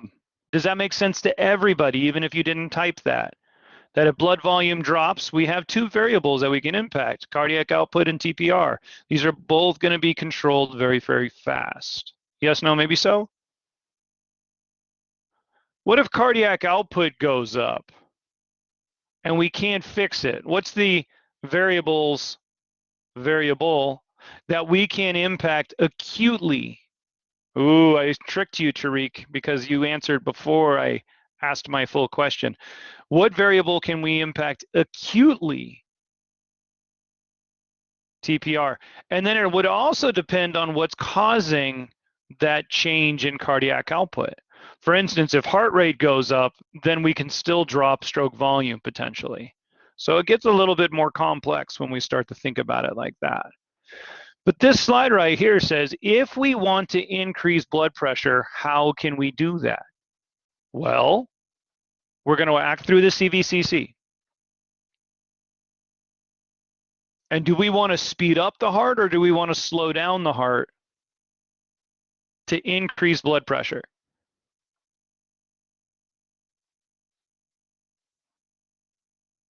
Lovely. And what's the only subdivision of our autonomic nervous system that can help us with that function of increasing the heart rate and increasing stroke volume? It's got to be sympathetic. Norepinephrine is going to be released onto beta-1 adrenergic receptors. It's going to do its tang.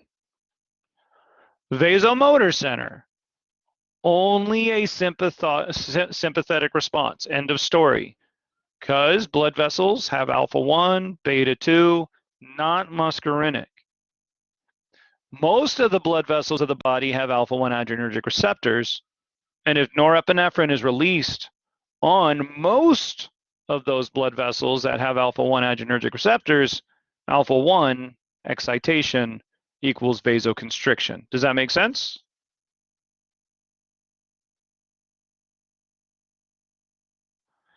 In addition, the inferior vena cava has alpha-1, and if we venoconstrict, we increase venous return, more blood flowing back to the heart, increasing preload, more blood in, more blood out. And if there's more blood out, we have a greater blood pressure because cardiac output just went up. Does that make sense?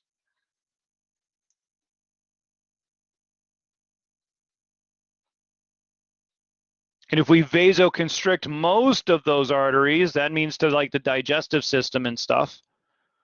Well, now we're saying blood, we need you to go to muscles. Blood, we need you to go to the brain. Blood, we need you to go to the coronary arteries. So we are redistributing all that blood for perfusion. Yeah, Heather, remember the vena cava has longitudinal bands of muscle. So that vena cava shortens. It doesn't constrict. It doesn't actually change its diameter. So the term is a little bit tricky. Venoconstriction with longitudinal blood vessels means that there's less storage capacity for blood. Does that make sense? We'll talk more about that with our lab today if that doesn't make complete sense. But yeah, that definitely pushes more blood into that heart. So the second you start to exercise, for instance, Heather, your sympathetic nervous system starts to act up. Your storage transfer blood is in those veins. And so now those veins get shorter. Some of the veins get smaller in diameter, but that means less blood can be stored in those veins. Boom, right to your heart. Great. That's why we love warm-ups. You know, just do something. Get down, do 5 push-ups, or, you know, do a couple squat thrusts. That's going to immediately get more blood into your heart. This is for everybody, of course. So exercise is great. I go do pull-ups, and every single time we get to go to break, I'm like, I need more blood flow. I need to get my blood flow up. I need more blood flow into my brain. So it really helps. Burpees. Normally after I exercise, I burp a lot. I joke. All right, so let's go to the right side. If I want to decrease blood pressure, I'm going right back to that CVCC, but am I going to be speeding the heart up? No. Am I going to be increasing stroke volume? No. So I inhibit that sympathetic nervous system and I activate the parasympathetic nervous system. Don't forget, muscarinic receptors are only found on autorhythmic cells. Do we have muscarinic receptors on blood vessels? I could say this 1,000 times. Do we have muscarinic receptors on blood vessels? Nah, no muscarinic receptors on blood vessels. Therefore, if we're going to impact blood vessel diameter, we need to act on the sympathetic nervous system. And the way to vasodilate most of your arteries or arterioles in your body is to inhibit that sympathetic nervous system. This can also cause venodilation. So now more blood starts to pool up in the venous return and less blood enters the heart. Make sense? Now we're chilling. We're chilling. This is all in words. It hopefully is making sense. So let's do it again in a flow chart. What do we know about the parasympathetic nervous system? What is the only part of your heart that has muscarinic receptors? I love the flow charts. God, they simplify things. Yeah, so the autorhythmic cells. Therefore, red up here, the only impact that the parasympathetic nervous system will have on your blood pressure is a change in your heart rate. Does that make sense? But since cardiac output equals heart rate times stroke volume, if we drop the heart rate, this will decrease cardiac output. And since blood pressure is proportional to cardiac output times TPR times blood volume, if we drop the cardiac output, we drop that blood pressure. Sympathetic nervous system has a much bigger impact on your heart. Beta-1 adrenergic receptors on arterioles and veins. Most blood vessels of the body have alpha-1 adrenergic receptors. And that's what we're dealing with here. 1 is excitation, therefore vasoconstriction. Vasoconstriction of the arterioles increases that total peripheral resistance, therefore increasing blood pressure. Vasoconstriction of veins is going to make it so that less blood is stored in the veins and more blood is returned to the heart. If that preload goes up, more blood in, more blood out, stroke volume goes up, cardiac output goes up, and that blood pressure goes up. Last thing, shouldn't be too complicated at this point. We know that beta-1 adrenergic receptors on autorhythmic cells, beta-1 adrenergic receptors on contractile myocardial cells, increases the heart rate, increases stroke volume, increases cardiac output, and that blood pressure goes up. You guys feel pretty comfortable with this? Pretty cool, right? You know, if I would have started last week with this slide, you guys would have been, WTF, Dr. H, what are you doing to us? But now you guys actually can start to not only see the flow chart, but you can start to read the lines.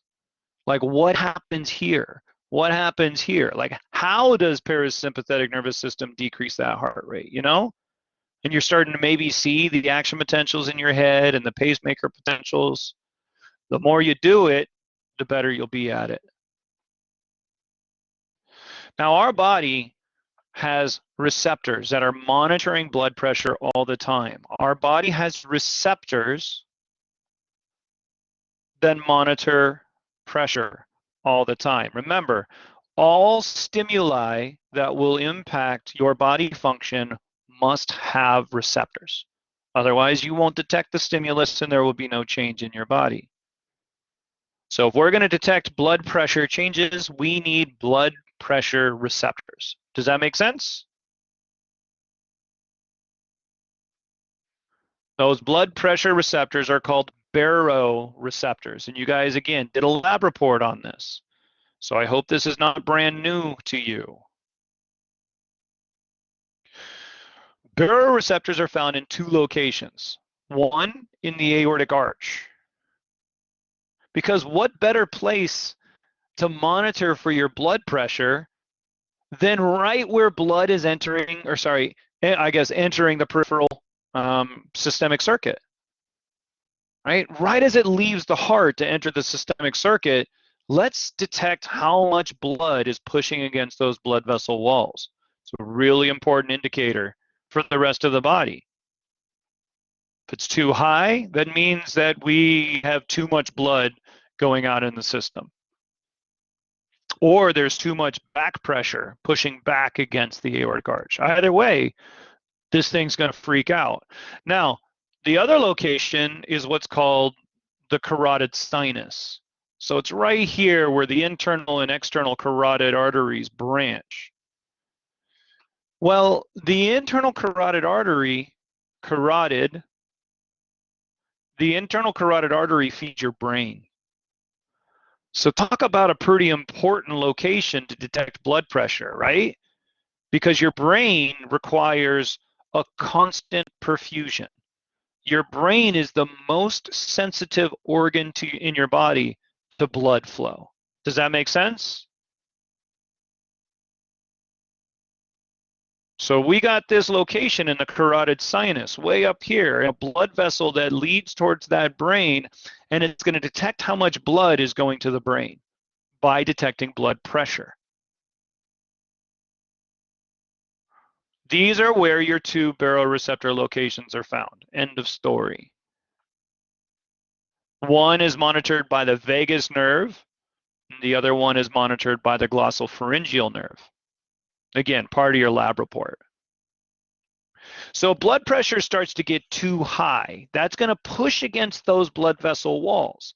And when you push against the blood vessel walls, there's going to be some baroreceptors in there that become active. So they're going to increase their action potentials. Again, if there's an increase in pressure, there'll be an increase in the number of action potentials these baroreceptors are firing. Everybody on board with this idea?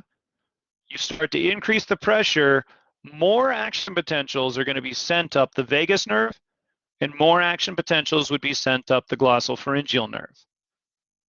Where do those two nerves lead back to? The CVCC. Yes, no, maybe so? So that's the new part. That's the only new part for y'all based on today's lecture. Because if blood pressure starts to go up, what's the body going to want to do? Increase blood pressure more so you die faster, or bring that blood pressure back down? Love it. So the CVCC, cardioacceleratory, cardioinhibitory, vasomotor, what are we going to want to do to parasympathetic neurons in the cardioinhibitory center? If blood pressure starts to go up, are we going to activate parasympathetic, or are we going to inhibit? Sure, we're going to activate that parasympathetic nervous system, and that's going to start to drop that heart rate.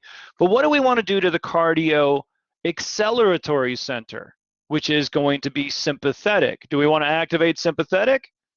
Nah, we want to inhibit sympathetic, and that will impact heart rate, contractile myocardial cells, arterioles, and veins. Pretty large impact. Do you guys see how this particular slide is set up? It's the same slide as this slide, but now we're starting to add in how the body is monitoring for blood pressure. Does this make sense? Are there any questions on this?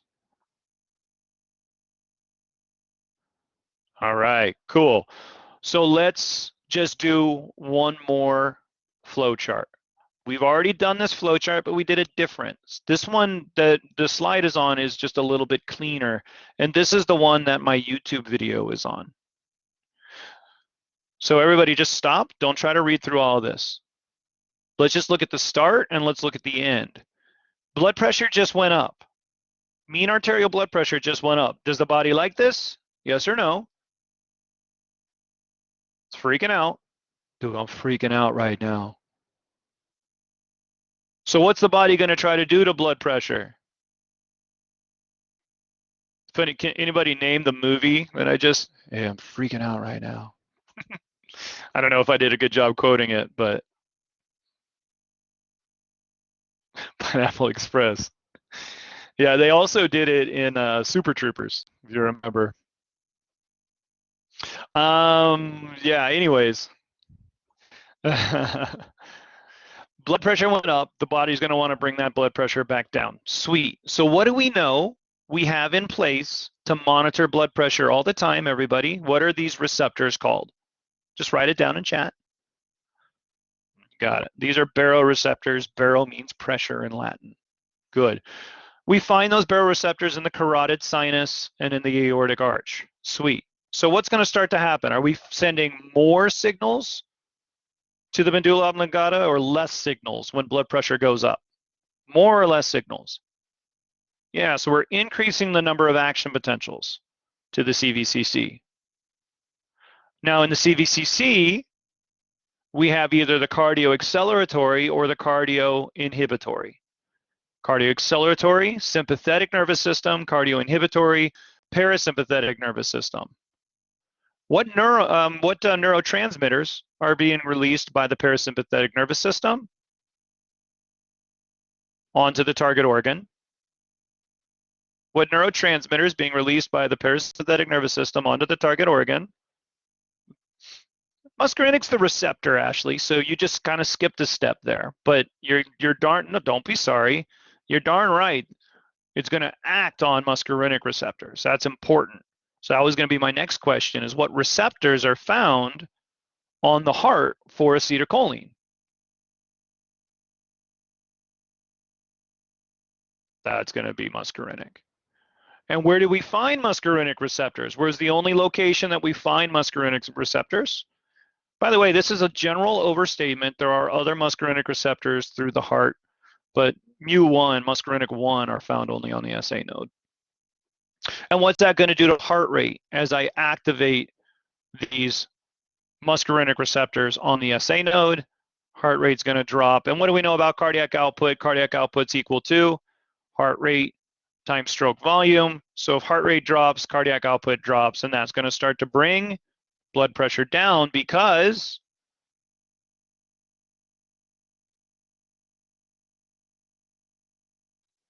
mean arterial blood pressure is proportional to, I can't get a fishy sign in here, so I'm going to put equals cardiac output times TPR times blood volume. So as we drop that cardiac output,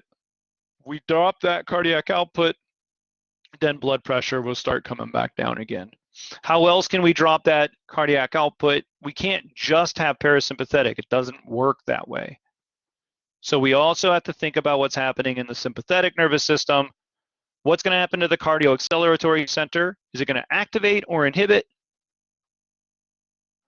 Yeah, we're turning that bad boy off.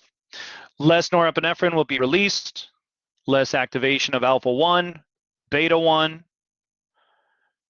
Alpha 1 on blood vessels, causing vasodilation. There we go. Less resistance, less blood pressure. The heart starts beating just a little bit weaker, less calcium in, less force of contraction, stroke volume starts to drop, boom. Beta 1 receptors on the SA node. We're just stopping the activation, allowing muscarinic receptors to do their job, therefore heart rate drops. So just everything that we've been doing. We've just been doing it over and over and over. And that's why the first time you guys see it, I'm always like, patience. Like, don't freak out. We're going to do this again. Do you guys think we're going to do this more this semester too? Absolutely. Because blood pressure is really important. So we're going to be thinking about all these variables through the rest of the semester. All right, cool beans? We got one more complicated subject to go through here. I can't leave it until tomorrow.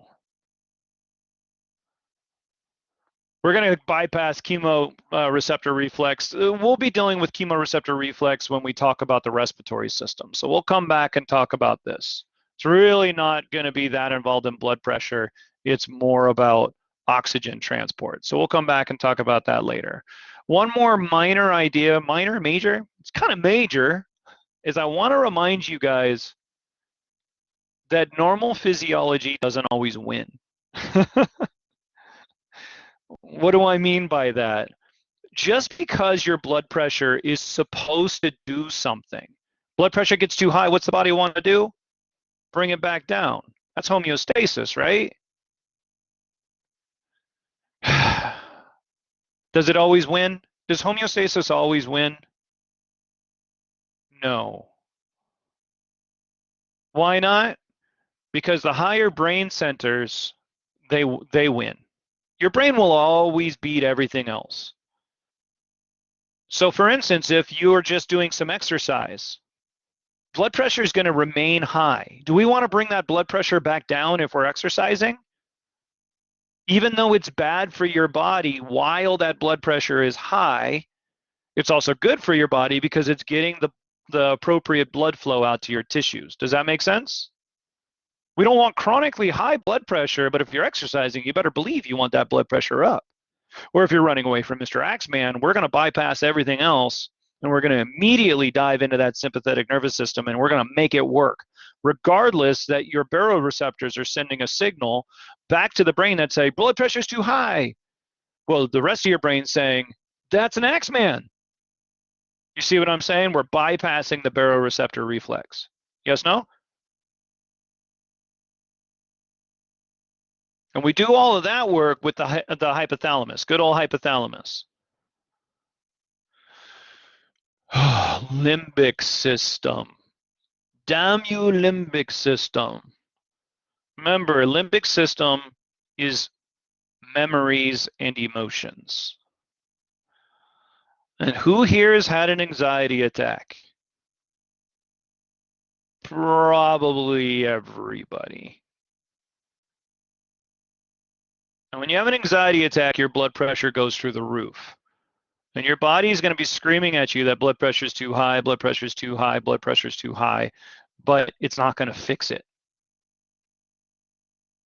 Why? Because the limbic system wins. Okay, anxiety, emotion, sexual encounters, all these ones controlled by emotions and memory, and the limbic system wins. I just want to always remind you that there are other factors involved. So just because you see a patient and just because you know the physiology behind it, yeah, inside out, that's great. Just because you know the physiology and you know how the body should be responding, do you think that's going to always work exactly the same in every single patient? Of course not. Is it a great starting point? Yes, but it's all going to depend on the history of your patient. Yes, no, maybe so? For those that already work in the medical field, you already know this. If you don't work in the medical field already, maybe this will make a little bit more sense. But people that are already in the medical field know that that's why you guys go through that big, long history check. Okay, we still need to go through hormones. We need to talk about how hormones are going to impact blood pressure over the long term. But I need 5 minutes. I just got a text that I'm going to go help give my my daughter some. I'm going to hook her up on her nebulizer. So can I ask you guys to be back 4 or 5 minutes, 25 after? Thank you. I just need to go get her set up.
That went a lot faster than I thought, but I said 25 after, so there's probably a few people away from their computers right now. Are there any questions about what we've gone through so far? I'll do a ready check here too. I'll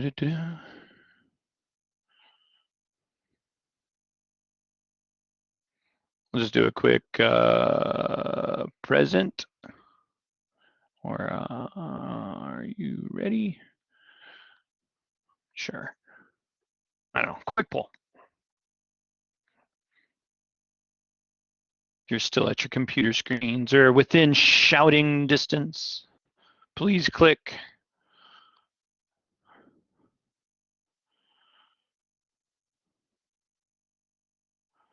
A few people must be away, so we'll give them some time. Still a lot of people left to respond.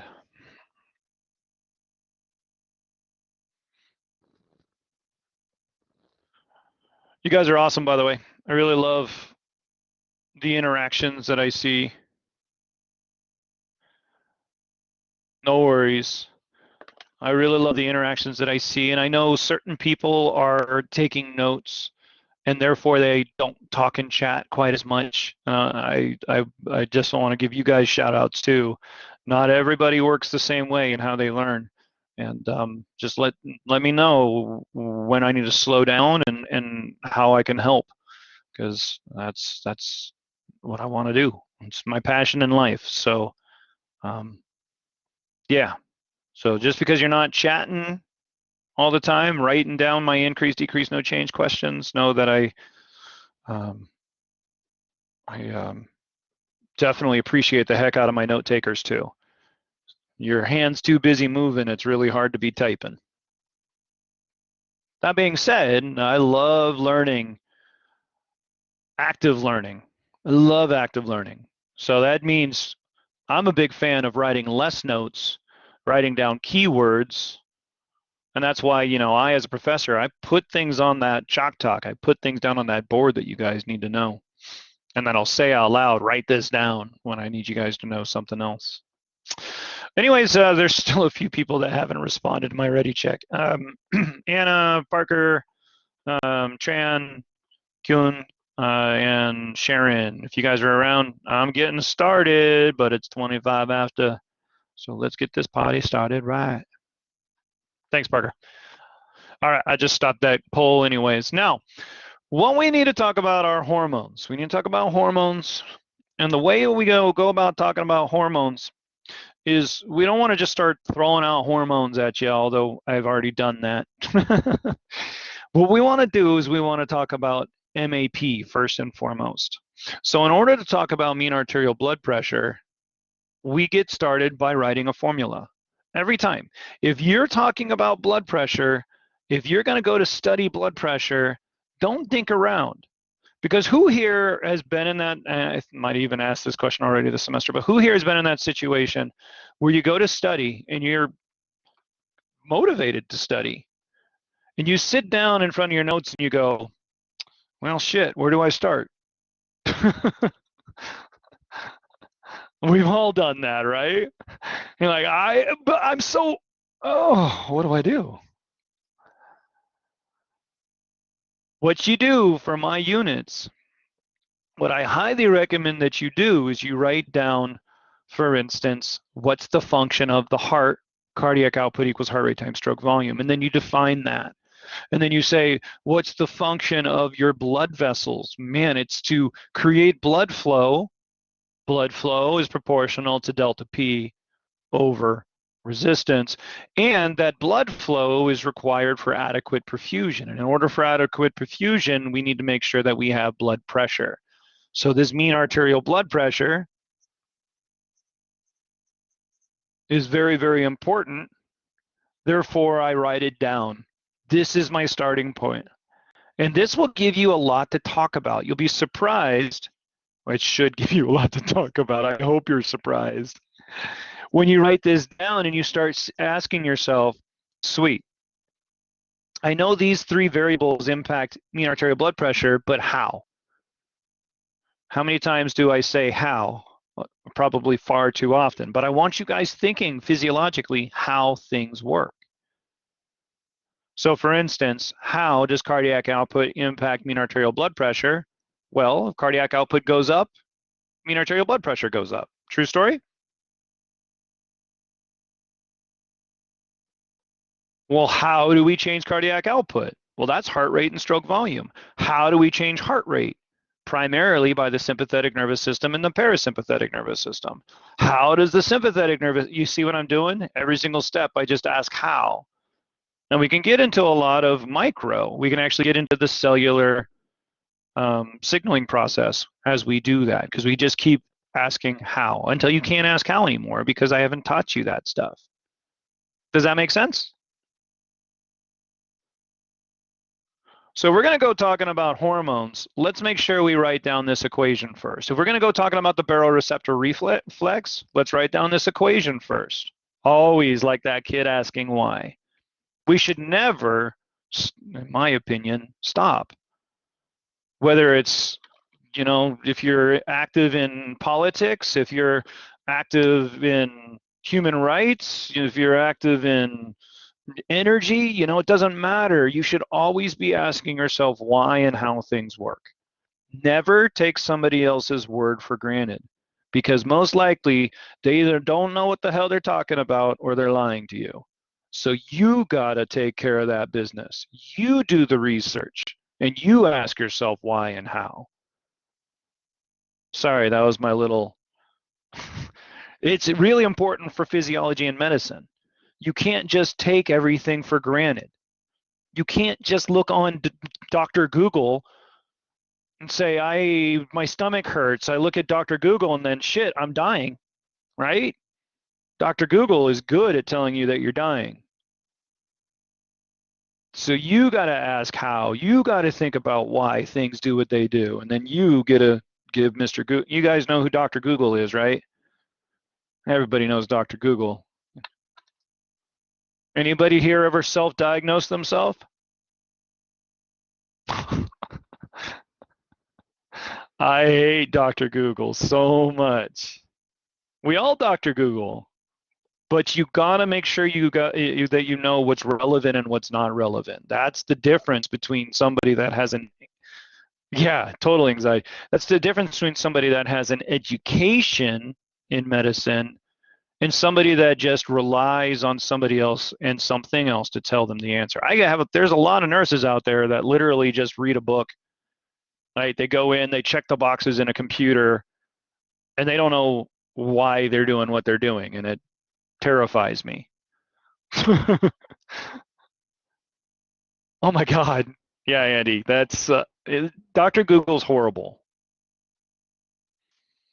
All right. Anyways, onward and upward. What I need you guys to be doing is always asking yourself how and why. So if I'm going to change blood pressure, there are two different ways extrinsically that I can do that. So the two different extrinsic ways, extrinsic means from outside, the two different extrinsic ways that we can affect blood pressure is one, with the autonomic nervous system, and two, with the endocrine system. So let's look at this endocrine system and think about how it's going to be affecting blood pressure. We learned about a whole bunch of different hormones already, and we're going to go ahead and list some of those. We're going to go ahead and list Ang2. We're going to see something else that acts on Ang2. We're going to look at ADH again. We're going to look at aldosterone again. And we're going to end up talking about AMP.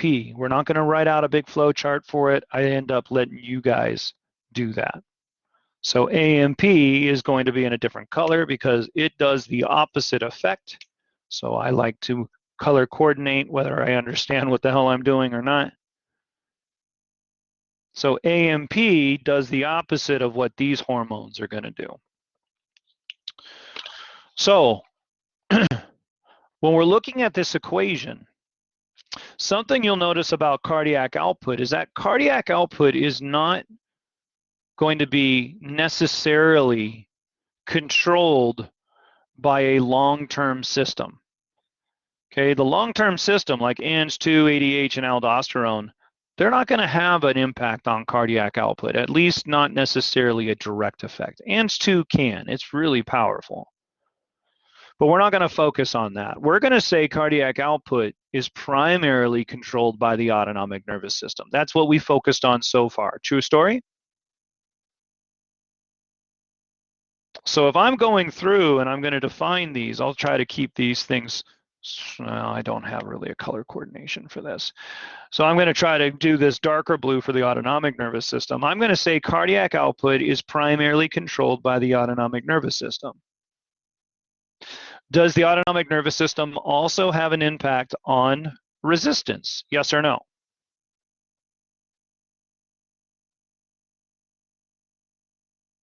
Sure, it does. Sympathetic nervous system has an impact on that TPR. Good. Blood volume. The autonomic nervous system will have an impact, and we're going to learn about what that impact is, but we're going to focus on that one later. You're not going to just start peeing, though. It's going to start to impact filtration, and we're going to deal with that in the renal system. So don't immediately think the autonomic nervous system doesn't impact your kidneys. It will, but it doesn't have a direct impact on blood volume in and of itself. What does have a direct impact on blood volume over time will be our hormones.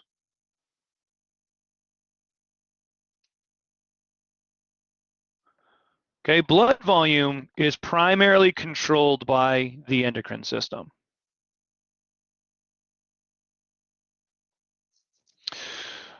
And then finally, the last thing I want you guys to think about is total peripheral resistance. And for total peripheral resistance, we learned a whole bunch of extrinsic factors that impact resistance. We said the autonomic nervous system, the sympathetic nervous system, if we want to be more specific, that's going to either cause vasodilation or vasoconstriction. But then we also said, and we've reviewed this already today, that there are hormones that can cause vasoconstriction and vasodilation as well. And this is going to have a long-term or chronic impact on your total peripheral resistance. The longer these hormones are in the system, the more impact they will have on your resistance.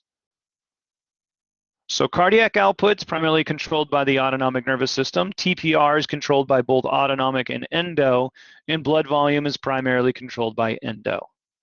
Sound good?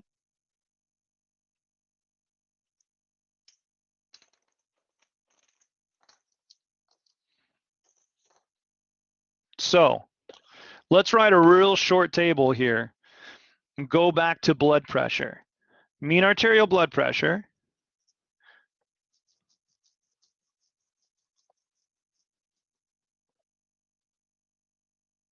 and what we want to ask ourselves about mean arterial blood pressure is which hormones are going to try to increase our blood pressure and which hormones are going to try to decrease our blood pressure. So these are responses, right? Cellular responses or organ responses. We want to look at the responses of these hormones. So of this list of hormones above, some of them are going to try to increase blood pressure, and some of them are going to try to decrease blood pressure. Anybody want to guess? We've already covered this, but I'm just asking you guys to think about it again. Which of these hormones listed above are going to try to increase blood pressure? Good, everything that's in green here. The function or response of these hormones is all going to be to increase blood pressure. So we're looking at Ang2, we're looking at ADH, and we're looking at aldosterone. What about decreasing blood pressure? Well, that's the odd man out over here, right? This is going to be AMP, and I think I used a different color, so I'm going to do that.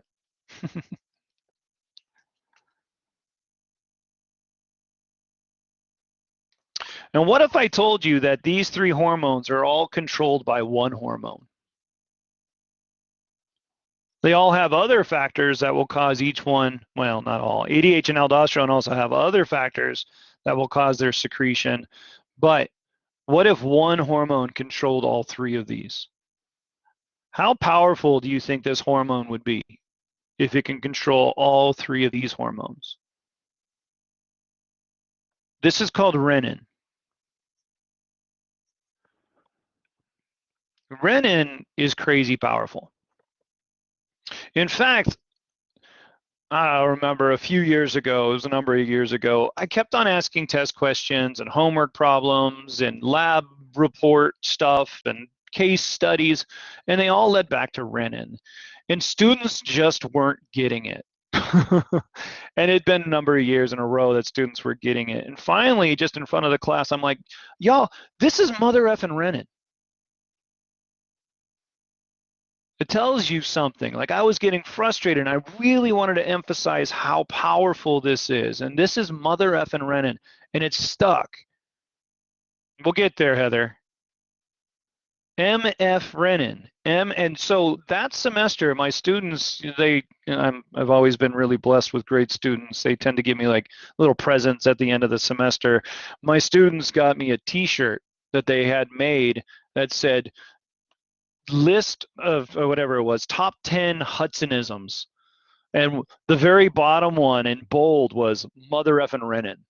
So I wear this thing around town, and I got mother effing renin right there. I mean, I was adamant. I'm like, y'all keep forgetting about renin. You got to stop forgetting about renin. Renin is crazy powerful. We'll get to the organ that produces it and stuff. But the response is to increase mean arterial blood pressure. So what I want you guys to ask yourself next is, what's the stimulus going to be? So if I come over here and I say stimulus, and I'm looking at these different hormones, what's the stimulus going to be for the release of Ang2, ADH, aldosterone / renin? If the response is to increase mean arterial blood pressure, what's the stimulus going to be?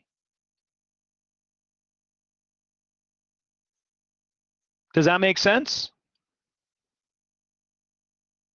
The stimulus is a decrease in blood pressure, and the stimulus for AMP will be an increase in blood pressure.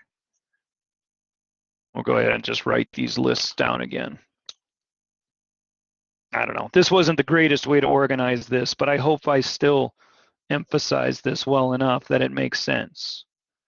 The stimulus for ANG2 is a decrease in MAP. The stimulus for ADH is a decrease in MAP. The stimulus for aldosterone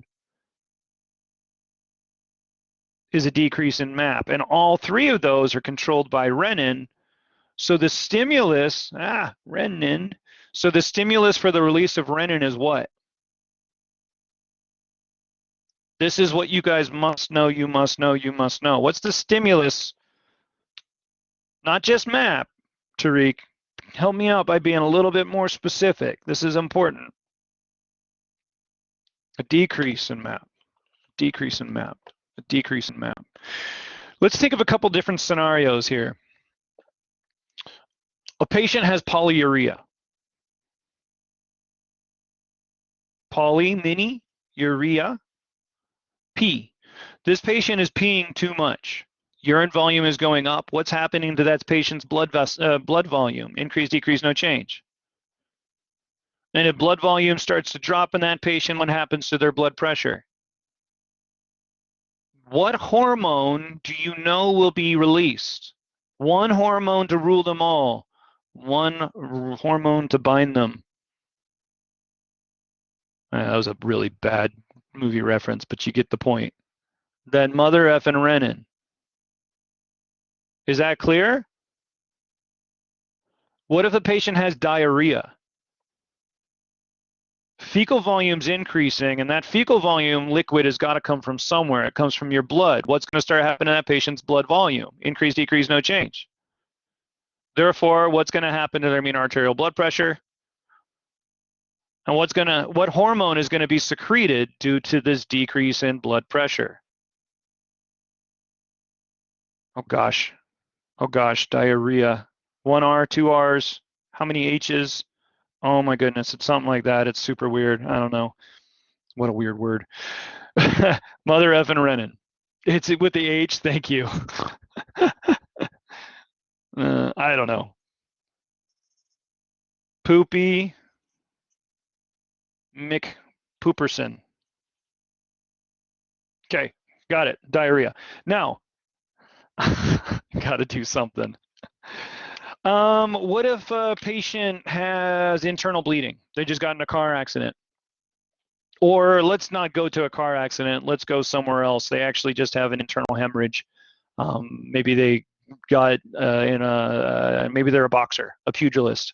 They've had some internal bleeding for some while. Childbirth, absolutely. So what if that blood volume starts to drop due to loss of blood for whatever reason? Blood volume drops, mean arterial blood pressure drops. What hormone's going to be secreted? What if somebody has diabetes and their blood glucose levels is too high and therefore they pee out glucose? And where does water want to be? Where the party is at. So you're peeing out glucose and water follows. Boom. Now you got another patient with polyuria. Blood pressure drops. Renin is being secreted. You starting to get the point? There are so many diseases that will cause a secretion of renin. Patient has heart failure, cardiac output drops, blood pressure drops, they start secreting renin. That's why diabetics pee a lot. It has to do with the glucose that's being excreted. So there's a lot of diseases that will involve renin. It's a very powerful hormone that should never be forgotten about, and unfortunately is forgotten about far too often. So let's talk about renin.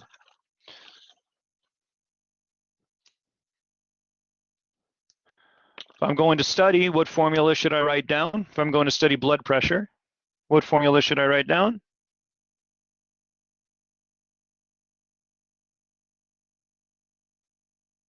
Every time. Okay? Every time. You should start anew.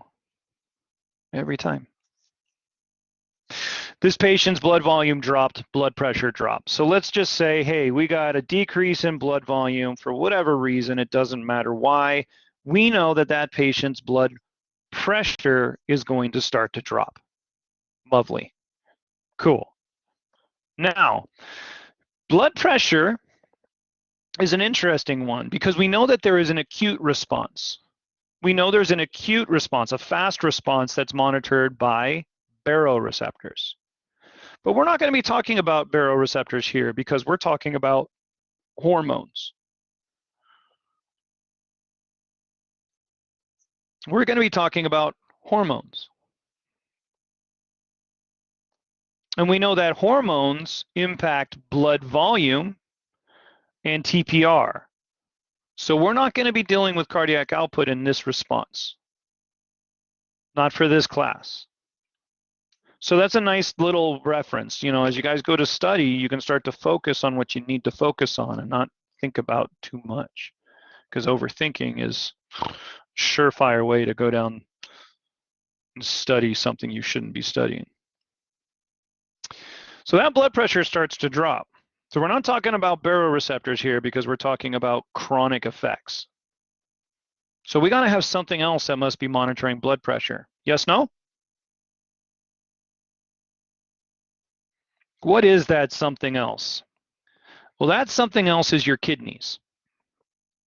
Your kidneys are a great organ for monitoring blood pressure because 20% of your blood will go through your kidneys in the next minute. Dang, that is a lot of blood. You get 180 liters of blood filtered every day by your kidneys. 180 liters of blood filtered. And that's only 20% of the total blood that goes through your kidneys. So your kidneys are seeing upwards of 1,000 liters of blood a day. It's insane how much blood is constantly being moved through your kidneys every minute. Kidneys are a great place to be monitoring your blood pressure. And we're going to go into exactly what happens in the kidneys. It's actually going to be detecting something called filtration, glomerular filtration rate. But you guys don't need to know that. The kidneys are a great place to monitor for blood pressure. And if blood pressure drops, the kidneys have these little cells called granular cells. And these granular cells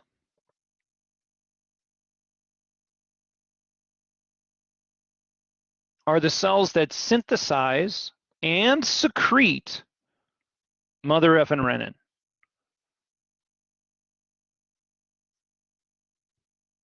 And therefore, if blood pressure drops, that blood pressure is monitored by your kidneys.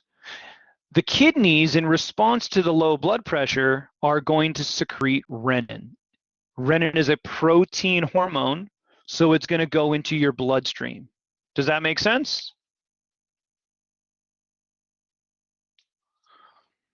So we can actually just draw a big blood vessel here. It's a nice way to go about this. So this renin gets secreted into your bloodstream. Now we got renin in there. Yes, exactly, Heather. And at 20% of that 20% is going to get filtered. But now, what does renin do? Renin in and of itself doesn't do anything. As powerful of a hormone as it is, it doesn't have a direct impact on physiology for the most part. Okay, renin's going to have a very specific control. Yeah, it's the boss. I love that. I've never used that analogy before. I'll use that in the future. It's the boss. It's going to direct traffic for everything else. It's the boss. It's going to talk to the manager, and it's going to make the manager do all the actual work. Renin is looking for another protein in your blood. That's what renin is trying to do. It's out there in search of another protein. It's out there in search of the manager. What is going on there? We have some other organs that we're going to have to throw into play here. One is always the bridesmaid, never the bride. What organ am I? I got a liver somewhere. And that liver is dumping proteins, right? 90% of all blood proteins come from the liver. One of those proteins that gets dumped into the bloodstream is called angiotensin angiotensinogen. Angiotensinogen. What did you guys learn about, lovely Heather, what did you guys learn about plasminogen, fibrinogen? If it has ogen at the end of it, it's inactive. True story? You guys remember that from Unit 1? It seems like a lot of you guys do. We're going to be using this over and over and over this semester. This is not the last time you'll see ogens.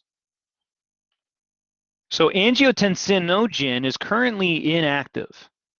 It's sitting at its desk watching a soccer game when it should be working. So what's the boss going to do? The boss is going to cleave the ogen off of angiotensinogen. Renin's function is to cleave the ogen off of angiotensinogen. And what's that going to make? Angiotensin, which is active now. However, we don't want it to be that easy to start to change our blood pressure because this is so powerful. We're going to need a few more checks that come into place.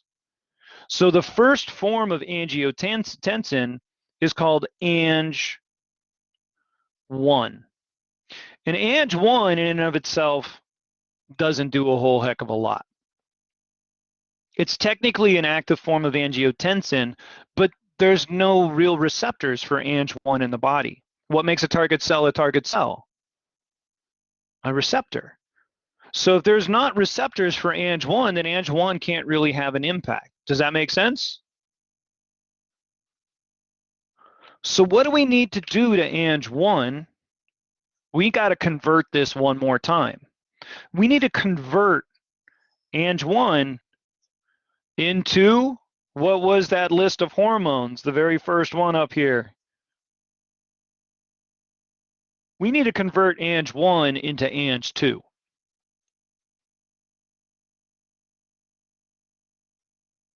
We need to convert it. I keep using that same word for a reason. We need to convert it. So what is in our bloodstream is an enzyme, and it's lining the endothelial walls. This enzyme helps us convert angiotensin into angiotensin 1 into angiotensin 2. It's an angiotensin converting enzyme. It actually doesn't have ACE on the end. Tricked you. This is called angiotensin converting enzyme. And we don't write that out every single time. We use the first three letters, and we call this ACE. Okay, so this is abbreviated as ACE. Anybody ever work in the medical field and given somebody an ACE inhibitor?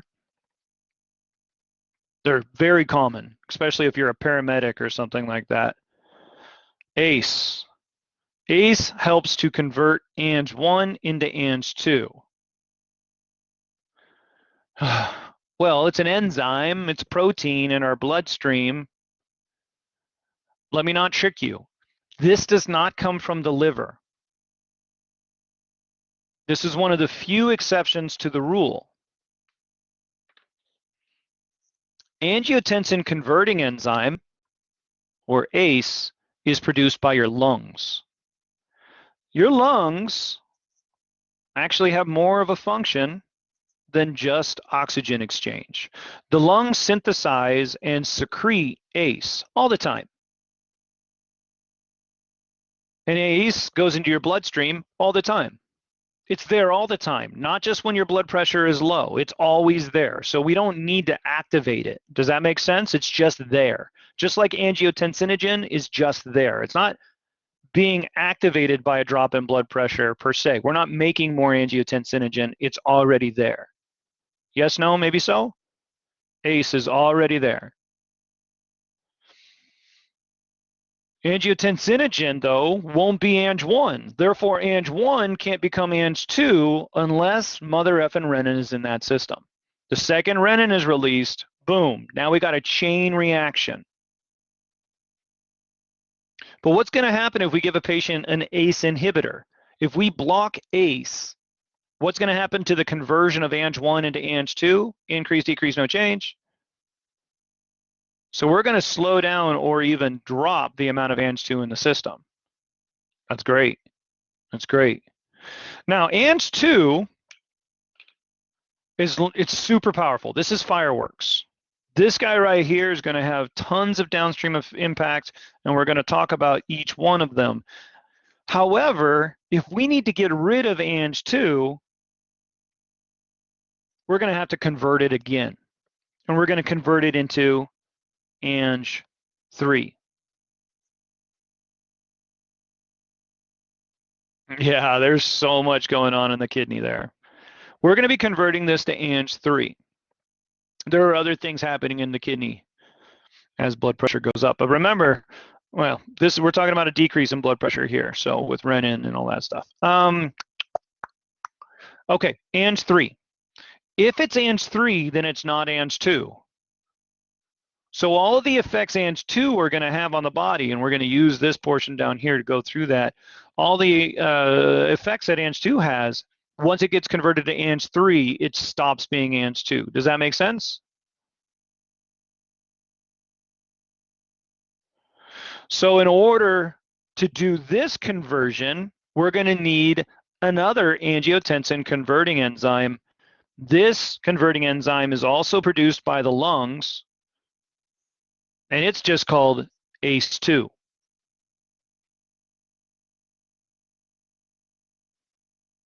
And ACE2 is what cleaves Ang2 into Ang3. You guys want some light reading on the side? All you have to do is type in COVID mechanism of action. Well, you can see right off the bat, right? One of the first things that pops up in my search is ACE2. So COVID binds to the ACE2 receptor. That's what it does. And it uses the ACE2 in order to move into your body. And as it does, it blocks ACE2 function. So COVID will directly impact your ACE2. So what's going to start happening? ACE2 downregulation. Look at, this is the first paper I found, right? There's your RAS. This is renin, angiotensin system. ACE2, angiotensin 1. So you start seeing some of the words that I'm teaching you, right? I hope. Right? So what's going on is COVID has this spike protein on it that recognizes the ACE2, and then it uses that receptor to get into your body. And it blocks ACE2 function as it does that. How's that sound? I know I mentioned this the other day, but if we're blocking ACE2 function, what's going to start happening to Ang2? Increase, decrease, no change. No, not decrease. Sorry, Tariq. Remember, ACE2 is what converts Ang2 into Ang3. So if we block ACE2, it's going to cause a buildup of Ang2. Make sense? Why is that so bad, Dr. H? Gulp. Because Ang2 has receptors throughout the entire body. Ang2 has receptors in the hypothalamus. Ang2 has receptors, where do I want to go next?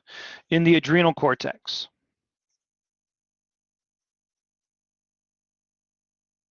Ang2 has receptors on most blood vessels of the body.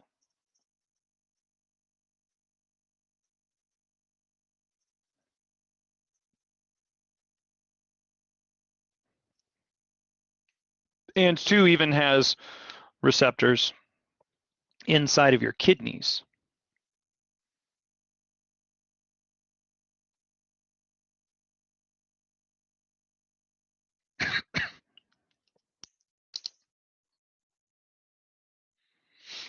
The hypothalamus has a couple of functions. One, what did you guys learn about the hypothalamus about an hour ago? Is that it's the thirst center of the brain. So if this portion of the hypothalamus, the thirst center, is stimulated, technically you become thirsty and you go and drink. True story?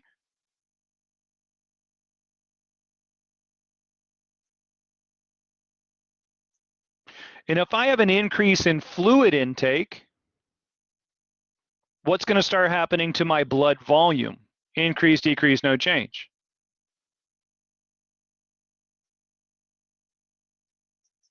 And if my blood volume goes up, what should happen to my mean arterial blood pressure? Increase, decrease, no change.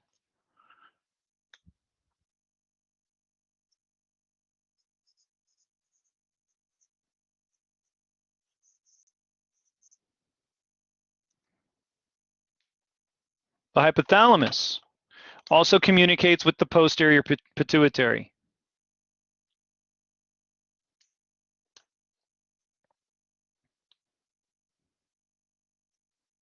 And the posterior pituitary, when stimulated by this portion of the hypothalamus, will secrete ADH. ADH is anti-diuretic hormone. This goes to the kidneys. And does it cause you to pee more or does it cause you to pee less? Do you retain more water or less water? Let's go do the water one. Do we retain more water or do we retain less water?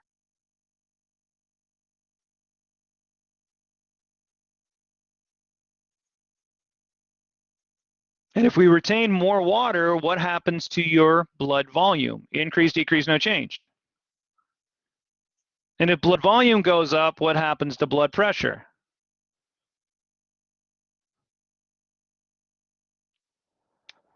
In the adrenal cortex starts to secrete aldosterone. And aldosterone increases sodium retention. So more sodium goes into your bloodstream. And where does water want to be?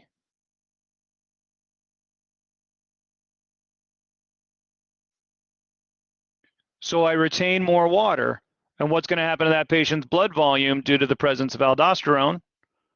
Increase. Therefore, what's going to happen to their blood pressure?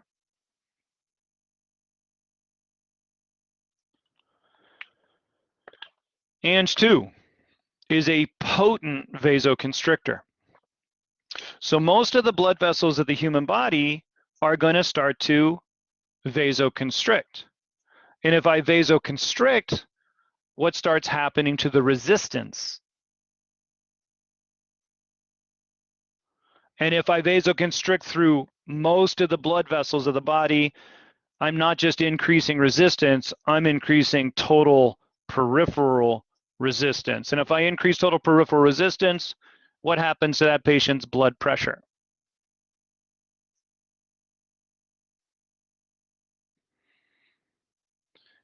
ADH is also a potent vasoconstrictor, and aldosterone is also a potent vasoconstrictor. So all three of these hormones are acting on your total peripheral resistance. Do you guys remember that list? Ang2, ADH, and aldosterone all cause vasoconstriction. All three of those will increase the total peripheral resistance, so all three of those will increase your blood pressure.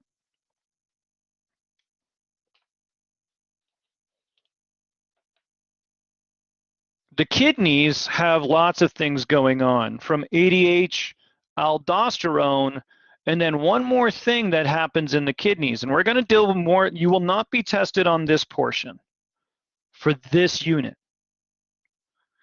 But the kidneys excrete, and they excrete through a process called glomerular filtration rate. We filter more, we filter less. So if I want to increase my blood pressure, do I want to pee more or do I want to pee less? Same idea as ADH. So what this ends up doing in the kidneys is it's going to decrease what's called GFR. You'll come back and you'll use this later in the semester, but it's going to decrease GFR, which now decreases overall urine production. And if we decrease urine production, then what's going to happen to our blood volume?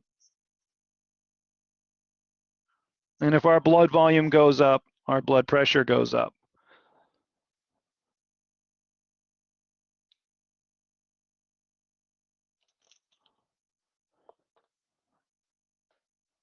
Drop the mic. So much going on at the same time. I don't think anybody here was ever fooled into thinking that the human body is simple. But it's easy to come in going, I want to make it simple. Well, I do my darndest as I'm teaching to make it as simple as possible, but this is not simple. Decrease in urine production increases blood volume because if you pee less, Trisha, then you lose less blood volume. Does that make sense? And then the idea is to have an increase in your fluid intake. And that in combination with the decrease in urine production would increase that blood volume. But this increase in blood volume, remember, we're always talking against normal physiology. So if we would normally produce the urine, but now we're not producing it anymore, relative to normal, that blood volume is increasing. Does that make sense to everybody? It's always relative to normal physiology.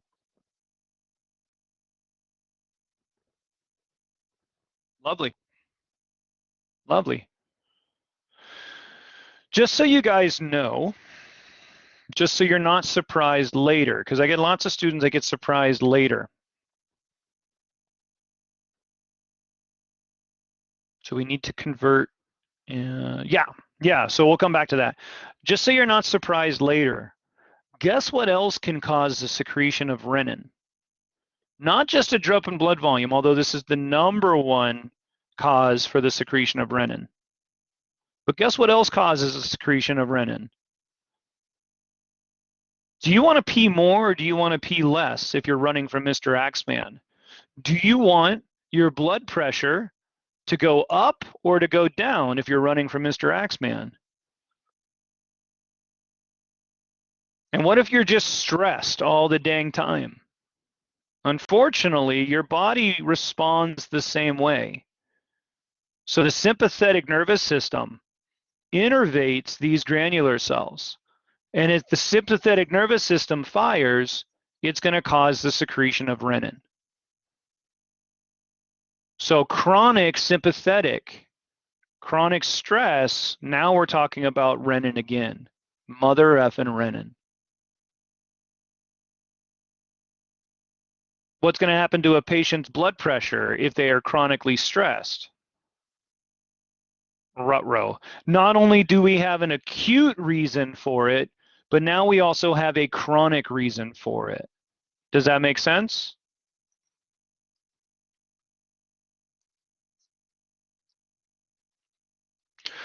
So what if a child is born with 10% kidney function? I know I just jumped out on a limb here. I went straight to some pretty severe pathos. If a child is born with one non-functioning kidney and one kidney that's functioning at about 10%, we're not going to go straight to the blood pressure, Tariq. You're not wrong, but we're not going straight there. I want you to start to think about how it impacts this system. The blood pressure is going to be altered due to other reasons. But we got a problem here because the kidneys in this particular diagram aren't working. And if they're not working, what's going to happen to renin secretion in this kid, in this newborn baby? They basically don't have renin. Good news is we can give synthetic renin to those kids. We can figure out ways to try to help their renin.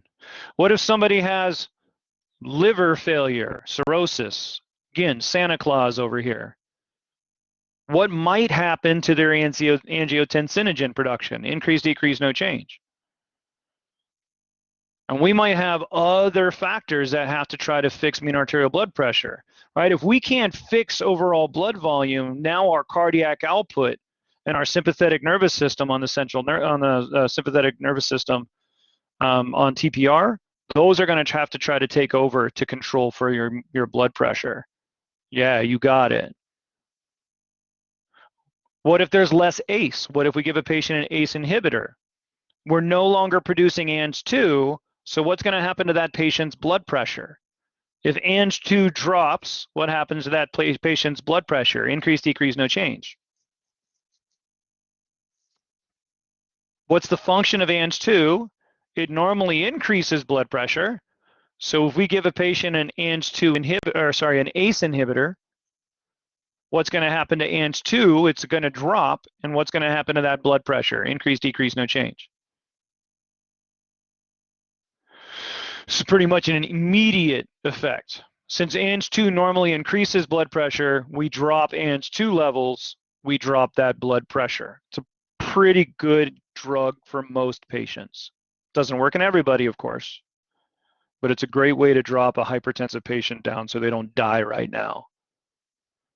And last but not least, what if we're not utilizing ACE2 properly? What happens to the conversion of ANG2 to ANG3? I'm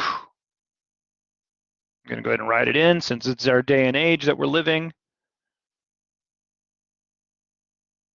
ANG3 is going to decrease. ANG2 is going to increase, decrease, no change.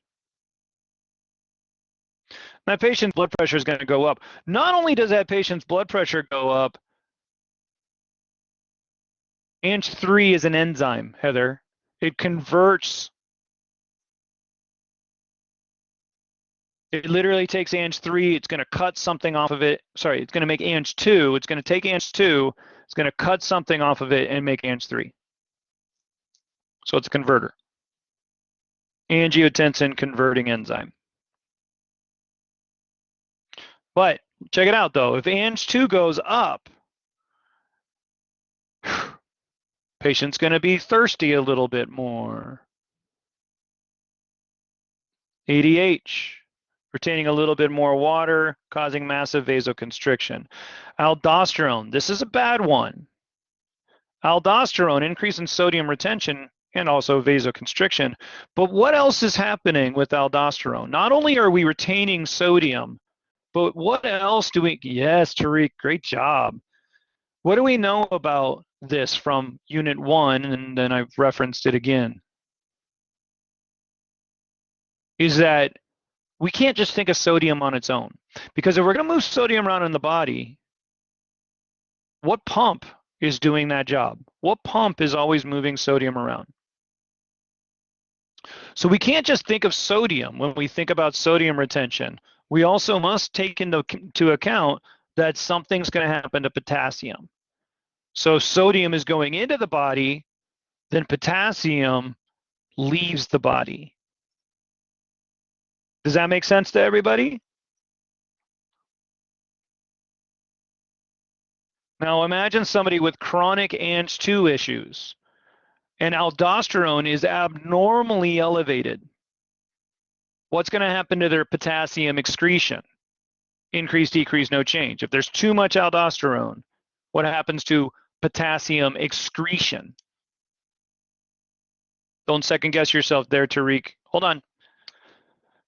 Let's do this just one more time because Tariq and Andy, I just want to make sure you guys are on board here and everybody else. Aldosterone normally causes sodium retention and potassium excretion. And now we have more aldosterone, so we'd have more potassium excretion. Does that make sense? You guys were probably saying decrease because you thought I was asking what happens to blood potassium levels. That's the next step. If I pee out more potassium, what happens to the amount of potassium left in the body? Increase, decrease, no change. This is called hypokalemia.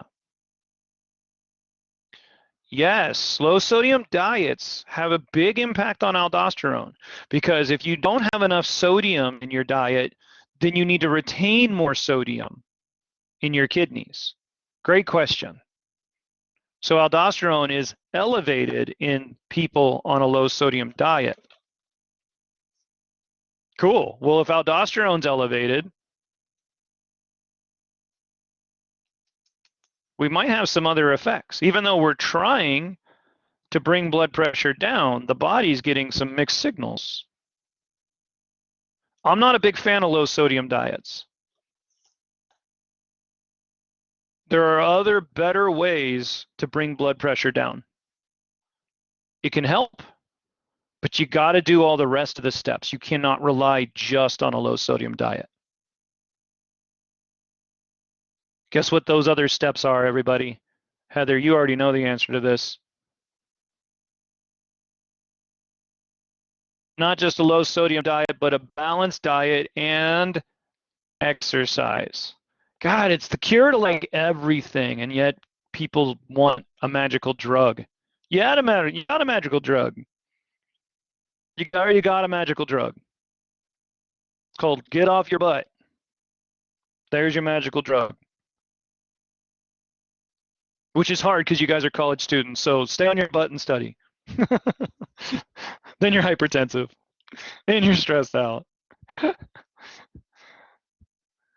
All right, you guys rock. Thank you for bearing this all down. Got about an hour left of class, and I need to introduce material that you have some time to go and look at more, which is blood vessels.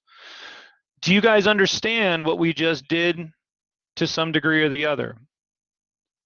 Did that make sense? And then you guys actually have lecture slides that can go through it as well. But these lecture slides don't start from scratch. So when you go to study this, start from scratch. I can't emphasize that enough. Start from scratch. Don't study this. It won't make sense.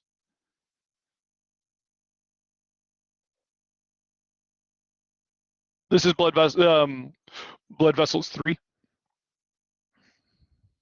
And there's a narrated PowerPoint on this. And guess what? An entire YouTube video on this. So if I go to the lecture tab and I scroll down to the bottom of Unit 2, there's all those YouTube videos.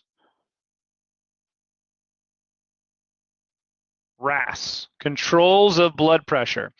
I didn't do a good job defining this. I apologize.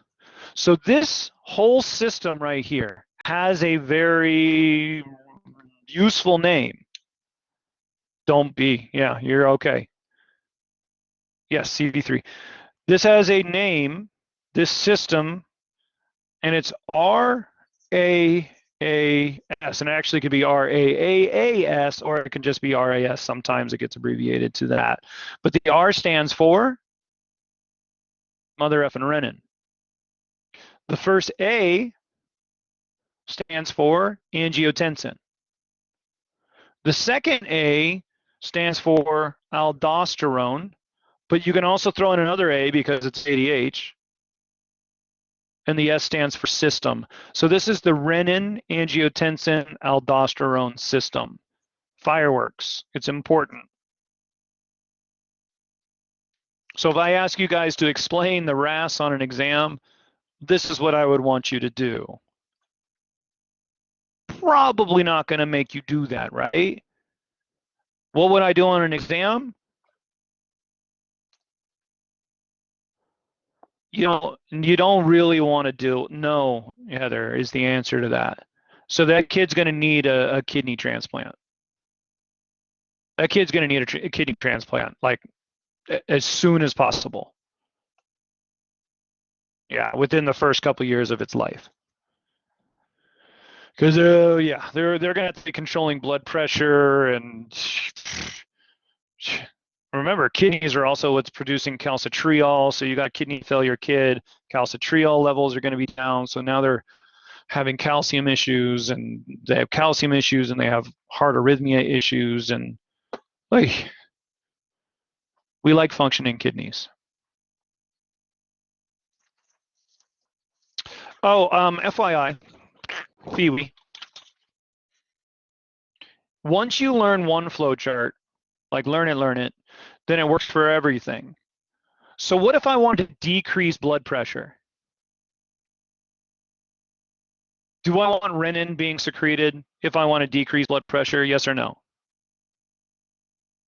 Do I want aldosterone being secreted? Do I want ADH being secreted? Do I want to be thirsty? Do I want to vasoconstrict? What do I want to do to GFR? Increase, decrease, no change. System, Heather. S stands for system. So what do you guys think ANP does? Atrial natriuretic peptide. It's going to block fluid intake. It's going to make you less thirsty. It's going to block ADH secretion. It's going to block aldosterone secretion. It's going to cause vasodilation, and it's going to make you pee more. Does that make sense? So the logic, even though we didn't write that flow chart down, the logic should still be there based on this equation. If I want to decrease mean arterial blood pressure, just follow this back. I want to decrease blood volume. I want to stop ADH, aldosterone from functioning, and I don't want to drink more. So when you go to the lecture, you'll see there's actually a flow chart set up for AMP, where the stimulus is an increase in blood pressure, not a decrease. But the overall effect is going to act on sodium reabsorption, aldosterone. Right? Sodium excretion. We want to pee more.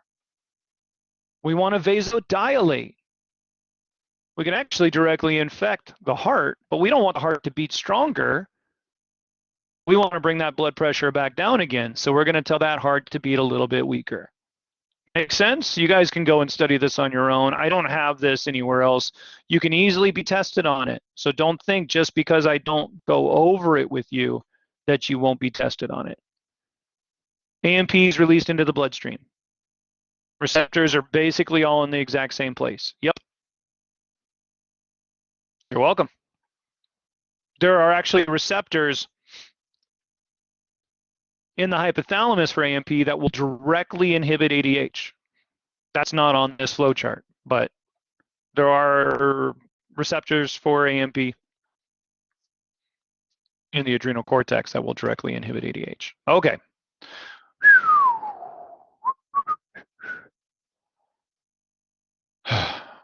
Great flow chart here. It's just a summary flow chart. I always like to put them in there. Listen, go in, look at this as you're studying, and Dr. H takes and does his increase, decrease, no change questions based off of let's break this or let's increase this. What would happen if we had more blood in the heart? What's going to happen to stroke volume? Increase, cardiac output goes up, blood flow starts to go up, and blood pressure is going to go up. So all sorts of good stuff on these flow charts for you guys to use, okay? Use them to your advantage for studying.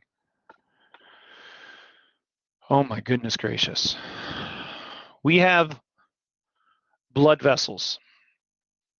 This is going to be your next extra credit project.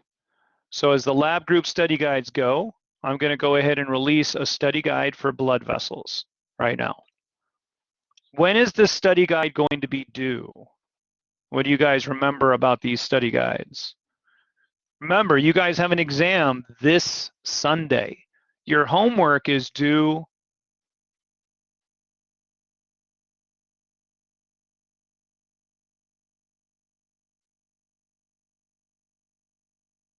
No, there's not a blood vessel study guide up already.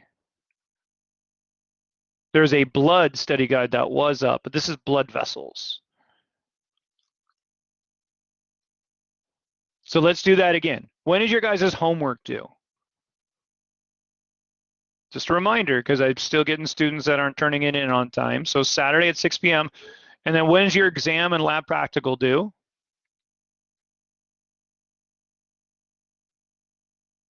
Sunday at midnight. Awesome. So because we don't want too much going on here, I'd like these study guides done by Friday at midnight. Same that we did the last time before the exam, before Unit 1 exam. Fair enough?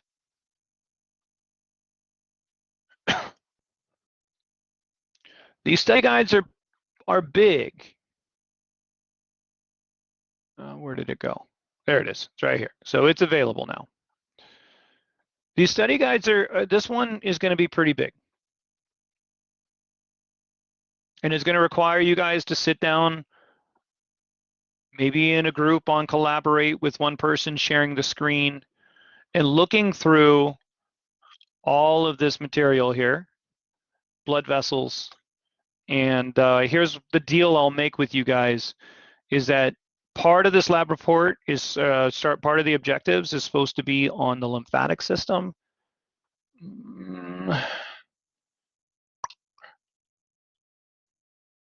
Not sure how far into the lymphatic system we're going to get tomorrow, because we still have to talk about microcapillary circulation, and then we're going to talk about the lymphatic system just for a brief little bit. So I'll give you guys an update on lymphatic system tomorrow in lecture. So for today and what you know, 100% will be due on Friday at midnight will be everything on the blood vessels. So that's 1, 2.5 pages of concentrated objectives. Okay?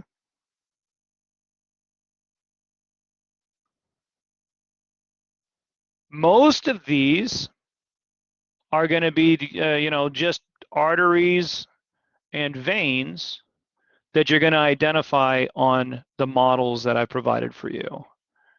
Where do we find these models? Okay, so these AV boards and other things with vasculature, PSD lymph board, that's a lymphatic system. Video of lymphatic system models, that's lymphatic, obviously. Videos of blood vessels, boom. So if you click on that, this is Bernice Spear again. It's not me, I don't think. Yeah, this is not me.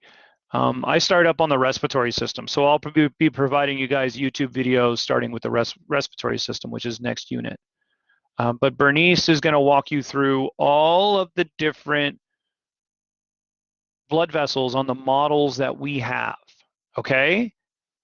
So this is a lot of work. She did an amazing amount of work to try to help you guys out, help all students out. She's sharing this with everybody for that. These are the models that I will test you on. And these are the YouTube videos that go through each one of those objectives and tells you the objectives you're looking for on this model are X, Y, Z. So that's a really good one for you guys to, a lot of work to sit down and watch each one of those videos. The one that the models that I tend to have students that have the most trouble with have to do with the hepatic portal circulation, which is just down here. You can see the list down here isn't very long.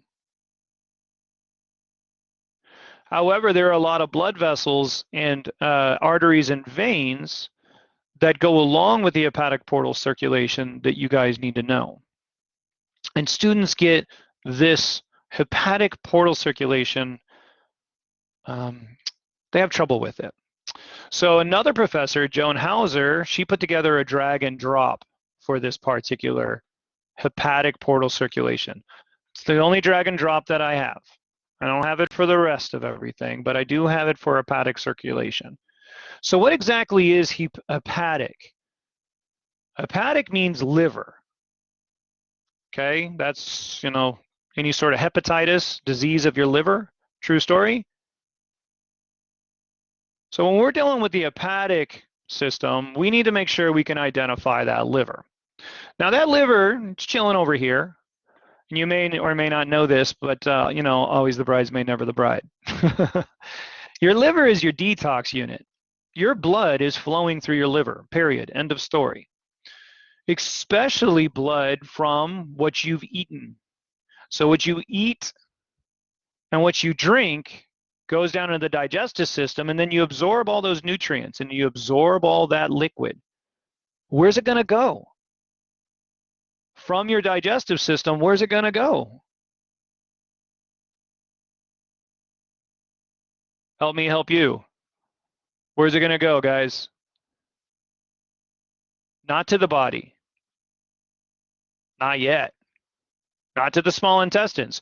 I'm saying that food has gone into the stomach, food's gone into the small intestines, food has even gone through the large intestines. And now we've absorbed all of that into the blood. Where's it going next? Always the bridesmaid, never the bride. People don't know this about their liver. All of that food you eat, all of that alcohol you consume, all of those pharmaceutical drugs you consume, it's got to go to your liver. It's going to go to the liver first. So it goes into the bloodstream, and then immediately it's transported to the liver. It's not transported to the rest of the body first. Does that make sense to everybody?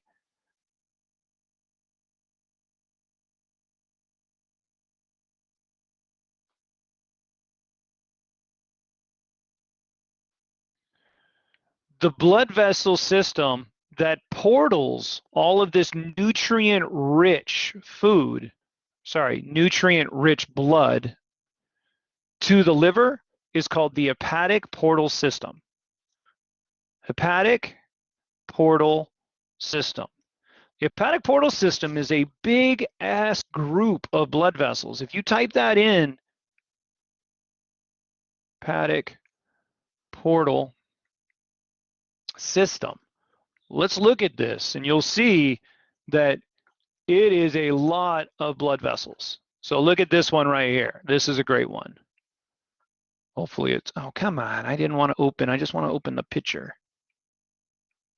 Open link, open image. Okay. So check it out. All of these blood vessels here. This is just venous return, not arteries on this particular image. And we got things like the pancreas, we got the spleen, we got the stomach, we got portions of the small intestines, we got portions of the large intestines, and all the venous return from all of these organs is going to go through what organ?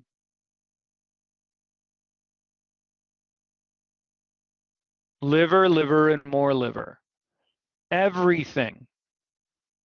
Be nice to your liver. Have fun. But take care of this thing. It loves you. No, and oddly enough, it's not the largest organ, but that's a trick question. Your skin is your largest organ.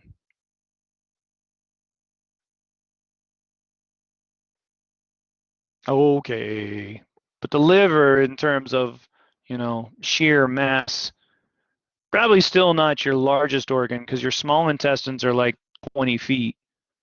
But it's a very important organ.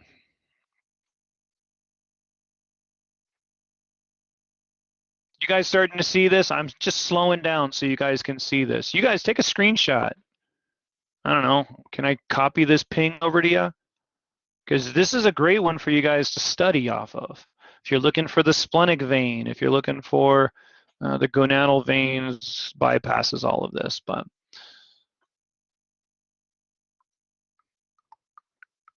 some of these have been blocked out because they want you to know what they are. So like the inferior mesenteric veins and stuff. But that's because it's from Quizlet. So, you know, they block them out and make you answer what those things are right there. Yeah, it's a pretty cool system though. Now, hepatic portal circulation. You can see splenic vein, inferior mesenteric vein, superior mesenteric vein, hepatic portal vein.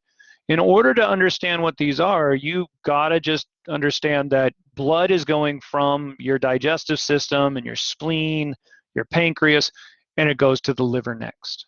Okay? Is that clear? Does everybody understand that a little bit better now? So when you're going through this drag and drop, You know, these models can be tricky for students at first. They don't quite understand even what's going on with these models. But like this is a kidney model.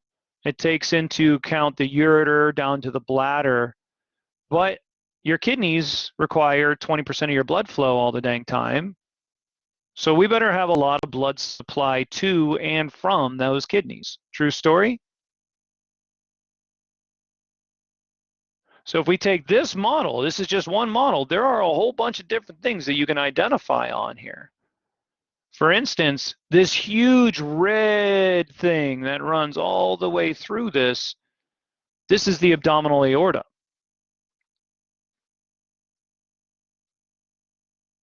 One sec, Melissa. That's the abdominal aorta. How big is that? The aorta is huge. It's not just a little tiny aorta that comes out of the heart. It's this big, kind of like candy cane structure that descends down through both the thorax. So there's a portion of this that is thoracic, and there's a portion of it that's abdominal. And it's got to pass through the diaphragm.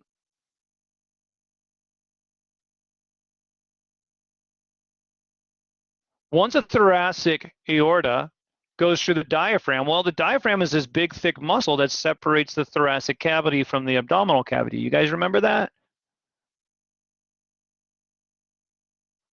So the second we pass through the diaphragm, it goes from a thoracic aorta to abdominal aorta. Sweet.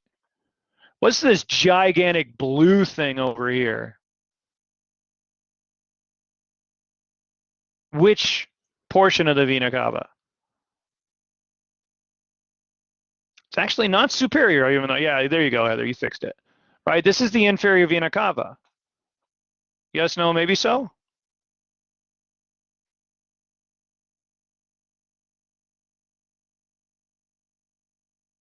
We'll learn about the rest of these in just a bit. This is what you guys want to start with. Now, if we go to the model of the, this is called the torso model, what you're going to notice is a lot of the same things, right? We still got the inferior vena cava. We still have the abdominal aorta through here. There are the kidneys on either side. Yes, no, maybe so? So we're just pulling those organs out, but it gives you a baseline. Some of these dots, one, that artery, that artery, that artery, well, those are the same three arteries here, that artery, and that artery there. So there'll be some correlation between a lot of these as well. Got a lot going on with the digestive system here. Okay, this sheet of white that you see right here, all of this white stuff, this is all called the mesentery. The mesentery is actually an organ in and of itself, but it helps to hold all of your intestines together. The mesentery is connective tissue that holds all of your intestines together. Does everybody have that written down? The mesentery, connective tissue that holds your intestines together. And why that's important, because this connective tissue has all the vascularization. So when we look back at this picture over yonder, you can see that this is missing the mesentery in the picture. It doesn't have these sheets of connective tissue, but all of the blood vessels are technically inside of the mesentery, okay? They're inside of the mesentery. Yes, no, maybe so? And there's portions of the mesentery that are more superior than others. Inferior, superior, we'll come back to that. But this is all the mesentery, so the blood vessels inside of this are going to be mesenteric. And you might be able to see some of those terms now, right? Inferior mesenteric, superior mesenteric. Yes, no, maybe so? So now we know that these are blood vessels related to the mesentery. Spleen, splenic, hepatic, we'll come back and I'll hopefully get you guys to see what some of these are. Like that's the hepatic portal vein, inferior and superior mesenteric veins. Well, this one kind of gives it away because it says artery and vein, and there's only one of these that has two white lines. One's going to an artery and one's going to a vein. So hints are good, right? Oh gosh, we'll come back to that later, Heather. We'll come back to that later. That's a great question. The appendix has some primordial uses, but they're, it's called vestigial. But there are some reasons why people get it cut out, and I would prefer to keep mine. I like mine. Helps house my bacteria that keep my colon healthy. All right, so this model right here, this tricks students up like nobody's business. So let me explain what the organs are. This big purple blob is the spleen. Good, Tariq. This big purple blob is the spleen. This is the spleen. It's an anterior view. This is a posterior view. There's the spleen on a posterior view. This twisting piece of intestine is called the duodenum. It's the first portion of the small intestine. So this twisting piece of intestine is called the duodenum. Duodenum, D-U-O, duodenum. Yeah, it's duodenum. You can spell it out as duodenum, but it's pronounced duodenum. And then what is this funny looking tongue here in the middle? This is from Unit 1. You guys learned about this. This is the pancreas. So we call this the pancreas model. As professors go, this is the pancreas model. But it doesn't just hold the pancreas. It also has the spleen and the duodenum. Does everybody have their bearing, their orientation down just a little bit here? And so now if we go back here and we look at this image again, you can see here's the pancreas, even though a portion of it was cut out. Here's the spleen, and there's the duodenum. Do you guys see it? Pancreas, spleen, duodenum. So if you're going to go in and start labeling the different blood vessels, it's best to have this three-dimensionality that you can use to understand what's going on.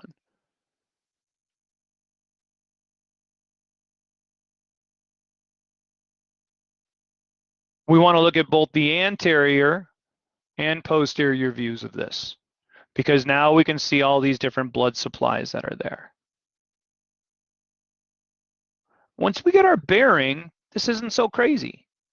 I promise it's going to seem a little crazy at first, but this guy goes off to the liver, so it's called the hepatic portal vein. This guy right here is the spleen, and this is a vein that's returning from the spleen. Oh God, yeah. Right, so this is the splenic vein. Now this one right here is pointing to a red artery that goes to the spleen, so that is a splenic artery. The names of the arteries are based off of where they're going to or where they're coming away from. Superior mesenteric artery is this guy right here. So if I point to this on a lab practical, that's the superior mesenteric artery. It's coming up from here. Okay, so this superior mesenteric artery is coming up right here, this portal system that's coming back. I said artery, I meant vein. Superior mesenteric vein is coming back up right here. The inferior mesenteric veins coming from the inferior portions of your mesentery, which are way down here on the large intestines. And yeah, there are some portions that are equal distance from up here, but this is going to come up and it's going to pass through the middle of the pancreas. Yes, no, maybe so? You guys see how this one comes here in the middle of the pancreas? This bigger chunk over here comes over here towards the body of that pancreas. So now if we go back here, you'll see here's that body of that pancreas, and there's the middle of that pancreas. So that one right there is the inferior mesenteric vein, and this one over here is the superior mesenteric vein.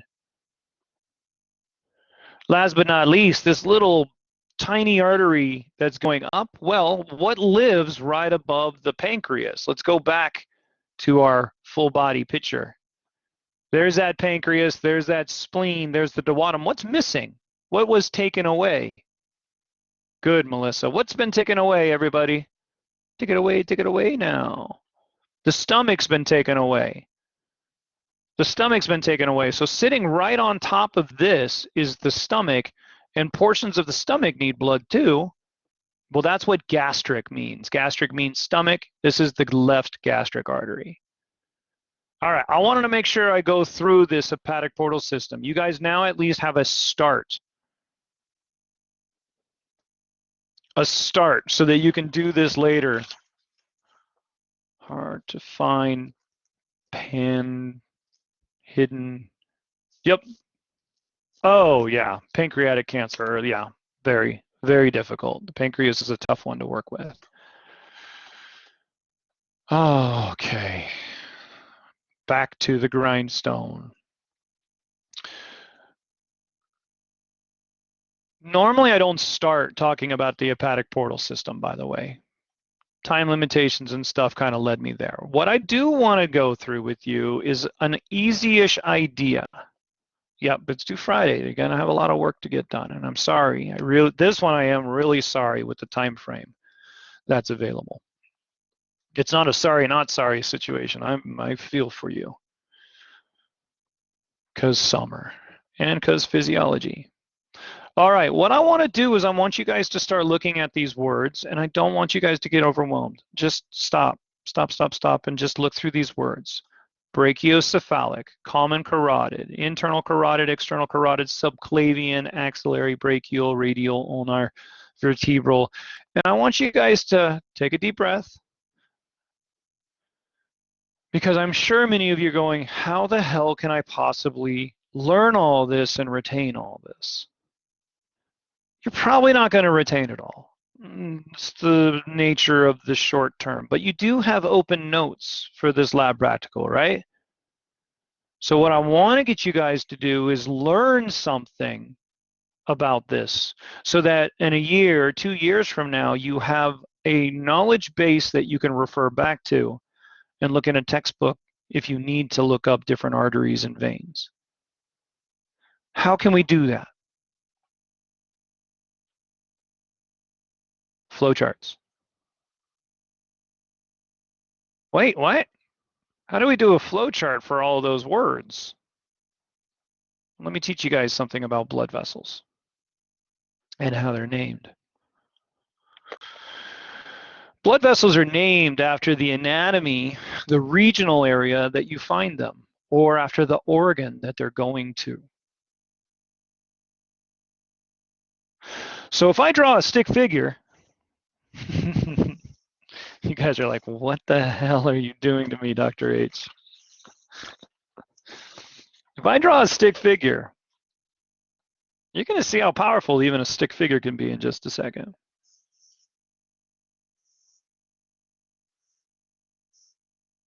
Yes, I can't even draw a stick figure right. You'll be okay.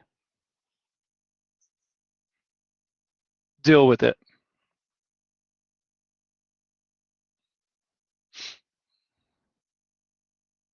We'll make this person's head just nice and small.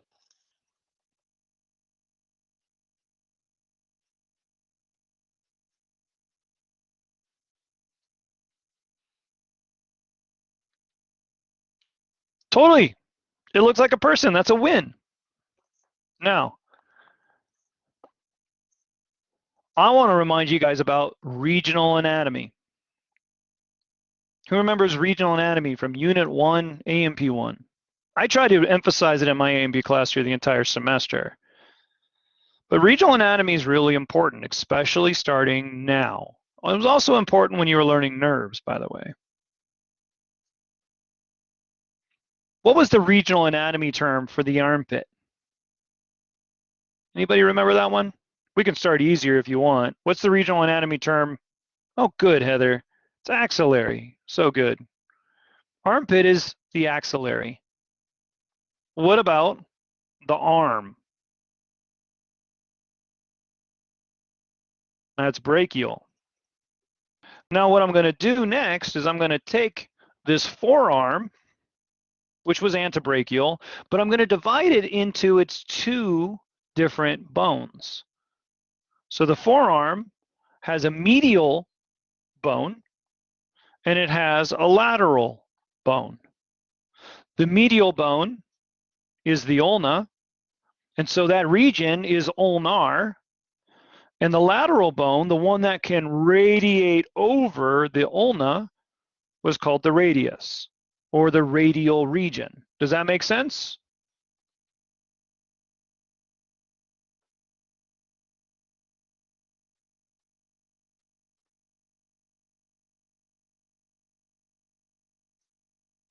Collarbone. Deal with it. Those are collarbones right there. The collarbone is called, the region for the collarbone is called clavicle or clavian. Ow, my eyeball.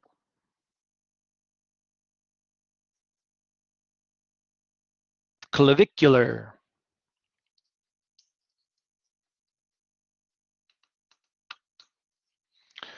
What about the regional term for the head, for the entire head?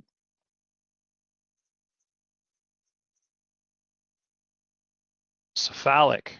Great job. What about the regional term for the hip?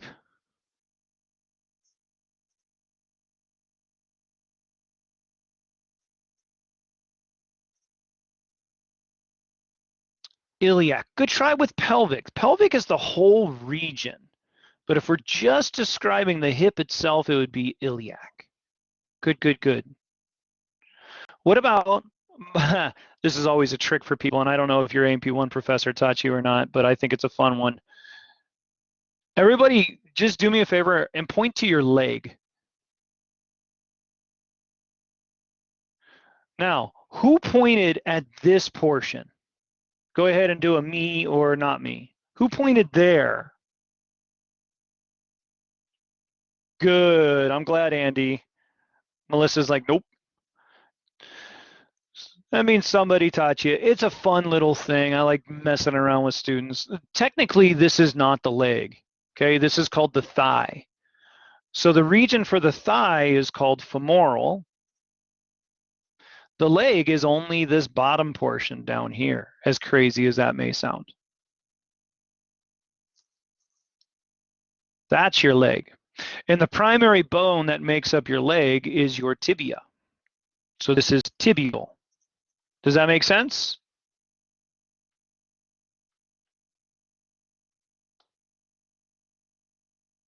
Other terms like liver is hepatic. Kidneys is renal. Spleen, splenic. You guys seeing some of these similarities here in terms? So now what I'm going to teach you guys is how to use this information. Did some of this come back for everybody, I hope? Maybe there's a brand new term for some of you, but I'm hoping that it's helpful. Because now what we're going to do is we're going to start at the heart.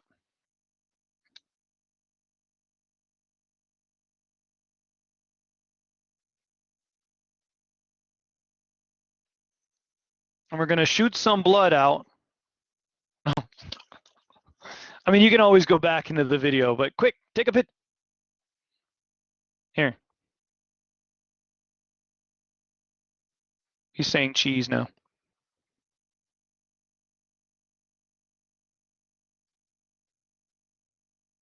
Little dimple.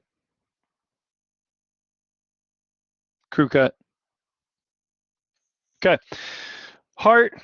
Now we got this big aorta. that comes out the top. Now the aorta comes out, and what you'll notice about the aorta is that there's some branches that occur right off the bat. There's a big branch right here, and this arch now starts to come over, and there's another branch, and then that arch continues, and then there's another branch, but that's it. There's just 3 branches, and then it's going to drop straight down. It actually goes behind the heart, but I'm not going to draw that.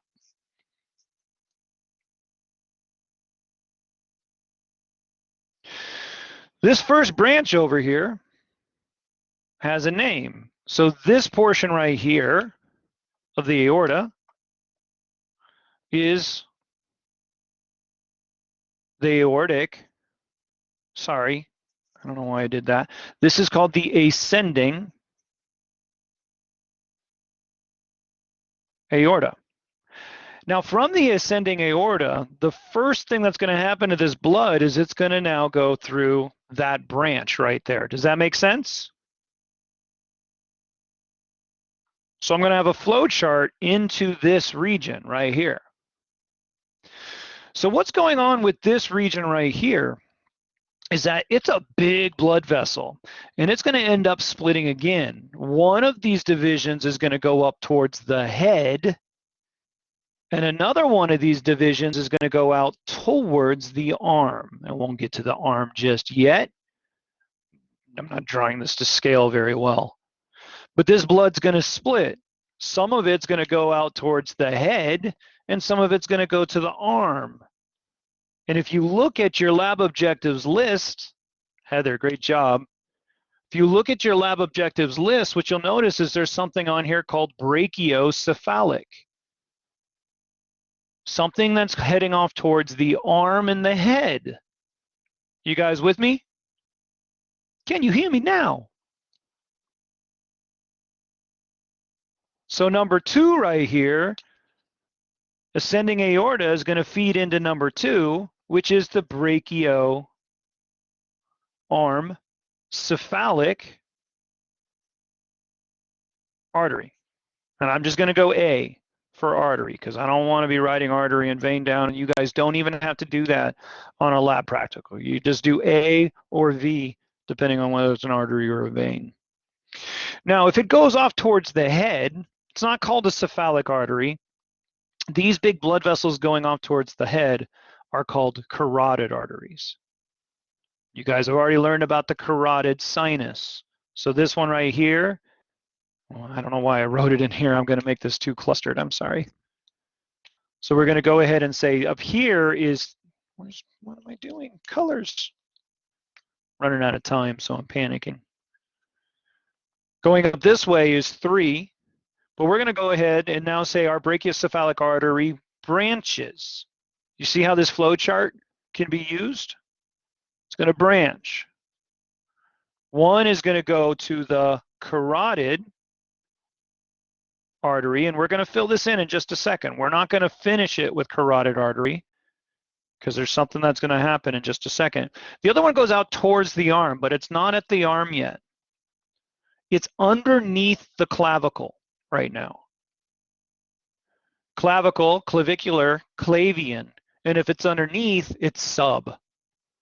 Do you see how this is the subclavian? The name is in the region. This is the subclavian artery. Yes, no, maybe so? Now the carotid artery is going to branch. Again, okay, that's what arteries do. They branch. And if I have an artery that branches into another artery with the same name, you'll see what I mean by this in just a second. If I have an artery like the carotid artery that's going to branch into another artery, also known as the carotid artery, then I need to be able to distinguish between those different carotid arteries. The first and largest of those arteries is going to be called common. So what do you just learn about common arteries is they're always going to branch. If I have a common, like if you see the word common iliac, what do you know about the common iliac artery because of its name common? What if I saw common hepatic. What do I know about the common hepatic? It's going to branch, and it's going to branch into other iliac arteries or other hepatic arteries. Does that make sense? It's going to keep the same name. So a common carotid artery is going to branch into another carotid artery. Well, there's another one.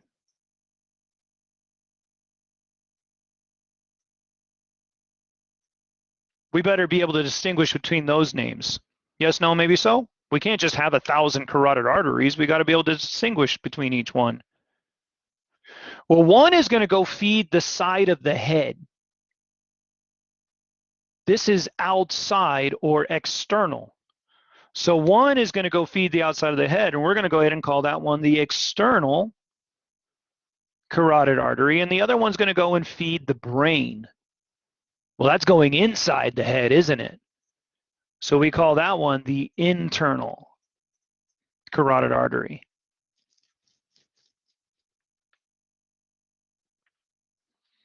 The internal carotid artery is going to end up feeding into something called the circle of Willis, and I have YouTube videos and stuff to help you guys through the circle of Willis, so go watch those.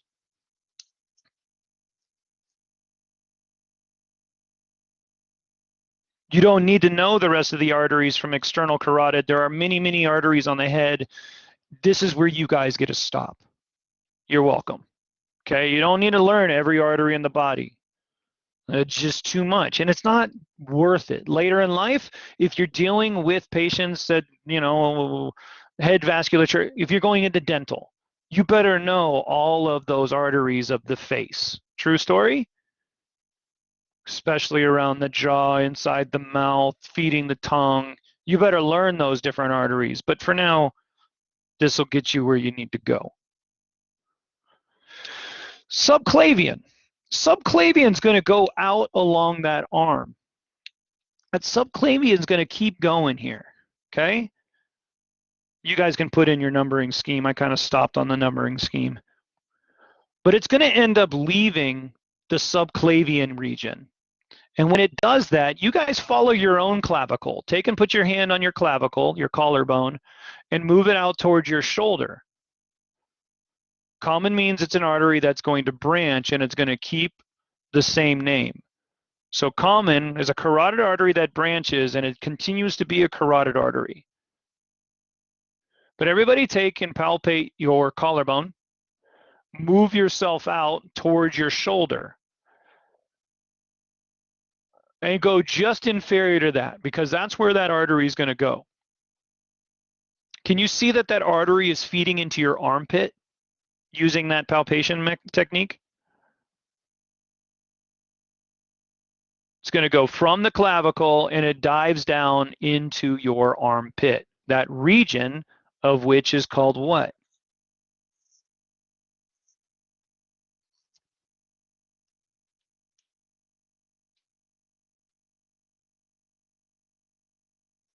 So this is going to be the axillary artery. So the artery is the same dang artery.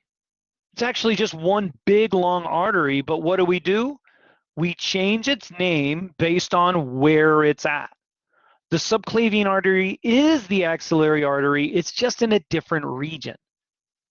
If it's underneath the clavicle, it's called subclavian. If it's underneath or inside the armpit, it's called axillary.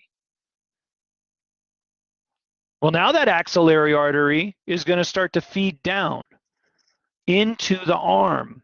And what's the regional term for the arm?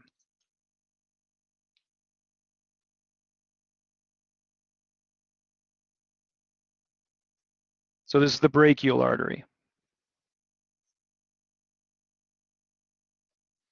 And then that brachial artery, right, that's all this biceps brachii region. It's going to end up right down here near the olecranon, at which point that brachial artery branches. One branch is going to go out towards the lateral aspect of your forearm, and the other branch goes out to the medial aspect of your forearm.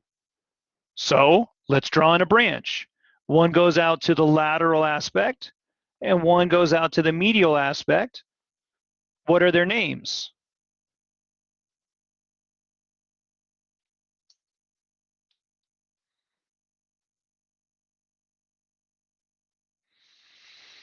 So I hope you guys are learning that even though this might seem a little overwhelming at first, I know it does, but it's not that bad.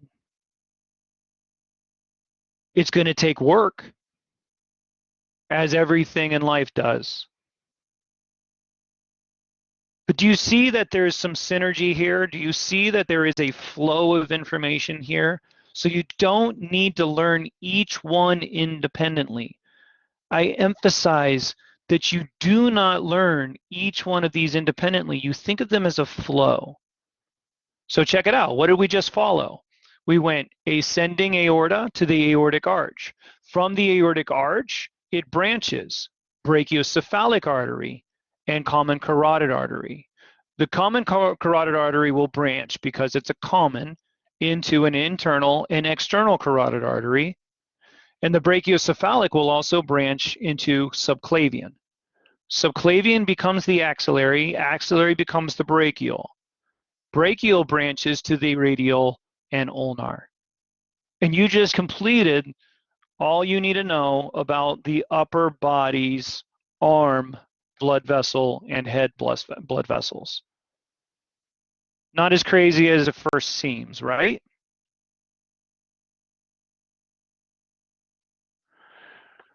Let's quickly do the same thing for the lower torso. Going to be a little bit trickier, and we're going to skip celiac trunk for right now. I don't know when I'm going to have time to go through it. I would definitely hold a review for you guys on Friday, though, because I think we can use an hour to continue going through some of these blood vessels so you guys don't have to do it all by yourself. But what I want to do is I want to get you guys out of the abdominal cavity. Yes, Trisha, I will always record it. Yeah, I know a lot of people can't. I know, Trisha, you work, so dang much too. So yeah, you got it. But let's get down to that hip. Let's get down to that hip. Oh, I'm so sorry. So let's get down through the abdominal cavity. We can start looking at it even on one of these. All right, let's get down through that hip. Look, there's the hip right there. This is the iliac crest. Iliac crest. This muscle right here was the iliacus. I mean, there's so iliopsoas. There's so many words that go with iliac because iliac means hip. Anterior superior iliac spine, iliac, iliac, iliac. So the blood vessels that spread out to feed the muscles and whatnot of the hip, these are iliac. So when the aorta descends, and then it branches, it's going to branch into an iliac artery. Does that make sense so far? Hip. That's why I mentioned that before. So let's go ahead and start with an iliac artery. Well, the iliac artery is going to branch, and it's going to branch into other iliac arteries. So what do we know about an iliac artery? The first iliac artery, what's it going to be called? And of course, there's a left and a right iliac artery, by the way. This is going to be common. So the common iliac artery, if we're talking about the left side, right, because there's two iliacs, I hope you guys understand that. There's an iliac that goes to the right, and there's an iliac that goes to the left. There's the common iliac on the right. There's the common iliac on the left. So that's the left common iliac artery. So if we wanted to label it, it'd be that one. Make sense?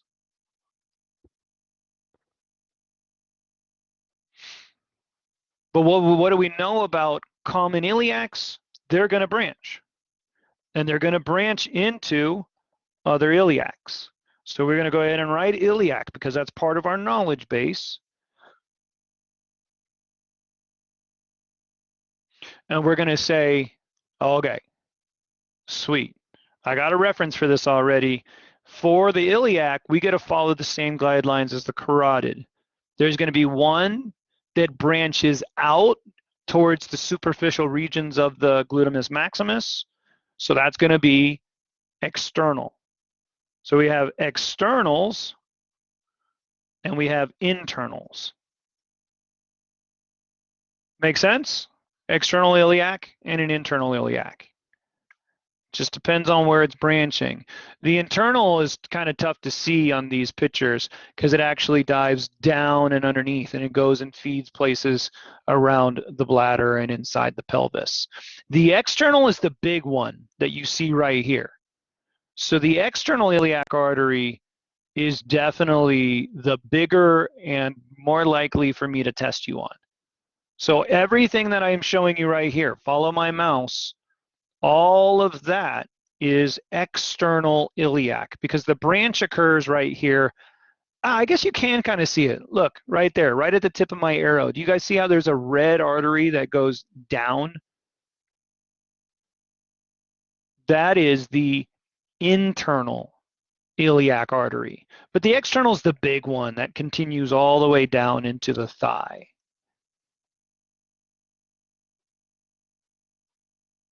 I don't have good pictures for all of that. But yeah, there are, if you go to down here, right? You go to the AV boards and other cool things. Doesn't literally say that, but it's a big file, lots of pictures. Make sure you have Wi-Fi when you go to download the AV boards. It's gonna be a really big file, lots and lots of vasculature to be looking through.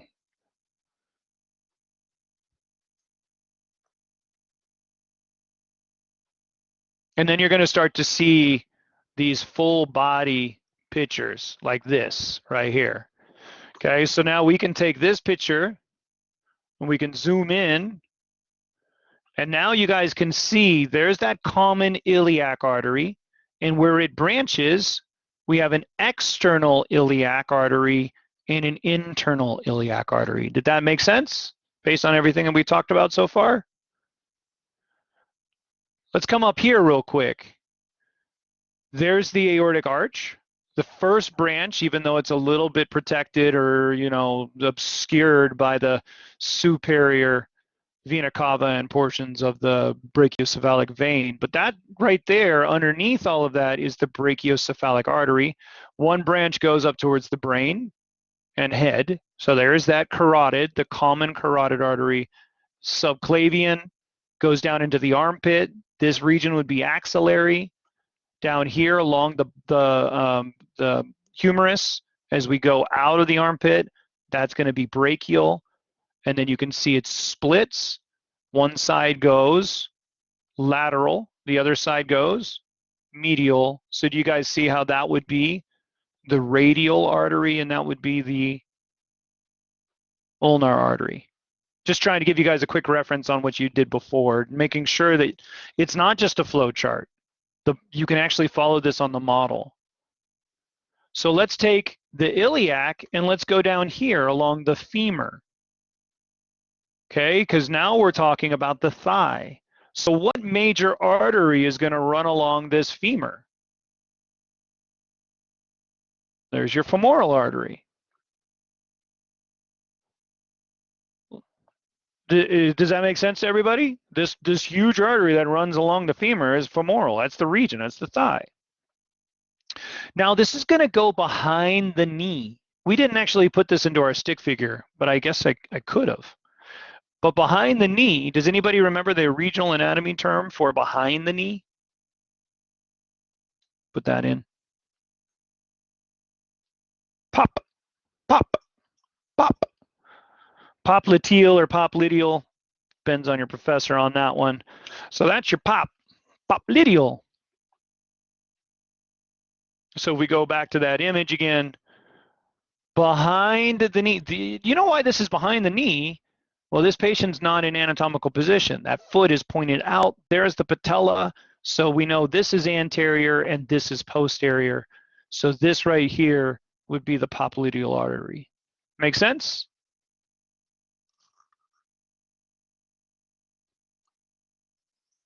Now, what major bone do we have down here? So what regional anatomy term are we dealing with right down here? Tibial, good. And if I have an artery that goes behind the tibia, well, what is behind? Posterior or anterior? So this one back here is a posterior tibial artery. And then here's the tibia here, and we got an artery that's in front of it. The feet are in anatomical position. So this is the front of the tibia. So what is that artery right there to the left of my mouse going to be? That's the anterior tibial artery. Did that make sense to everybody? If it goes behind the tibia, it's posterior tibial. If it goes in front of the tibia, it's anterior tibial. And I want to just go and show you that, you know, I'm not just making these things up. Common iliac branches to an external and internal, which now just continues, the external iliac artery continues femoral. Femoral to the back of the knee, popliteal, where it branches to the anterior tibial and the posterior tibial arteries. And you guys just finished all the arteries, just like that, with a little bit of help. The only ones that we skipped were right here in the middle because these are pretty complicated. But the celiac trunk, superior mesenteric artery, renal arteries, and stuff like that will be covered in the YouTube videos. And then the drag and drop has stuff on it. And then I will cover it again on Friday when we do a review session. Sit down, work your way through this as best as you can, trying to use the same ideas that I just gave you. A quick help on veins is that most veins of the body mirror the arteries. So if I'm working my way back up the arm, there will be a brachial vein, an axillary vein, a subclavian vein, and a brachiocephalic vein. Does that make sense? That they're just mirroring the arteries that are coming down. So you don't need to learn fib. Fib gets love, Melissa, just not for my objectives. I just read that. That's funny. So you're not going to need to learn a whole bunch of new names for veins. Not too many. There are new words like cephalic veins and basilic veins and the median cubital veins. But you'll notice these are what are called superficial veins, not deep veins. And I'll go through those with y'all in the review on Friday. And again, they're in the YouTube videos that are provided to y'all. So superficial veins will all have different names. But I'm going to let you guys go. It's 1:20. I'm exhausted. I know you guys are exhausted. Just literally, you know, put a fork in you kind of thing. Remember, you don't have to turn anything in that you're not comfortable with. So you can always text me saying, Dr. H, is this right? So go through this huge presentation. You're labeling all of these pictures with as many of the names as you possibly can. And if you're not comfortable with your answer, send me a text with the picture and what you have and say, Dr. H, help. Okay? Fair enough? Your textbook has all of this. YouTube videos have all of this. I promise you're not being left alone. It's just we only have so much time in class. All right, guys. I will see you tomorrow. We're going to talk about microcirculation and filtration out in the tissues. Best of luck. Contact me if you have questions.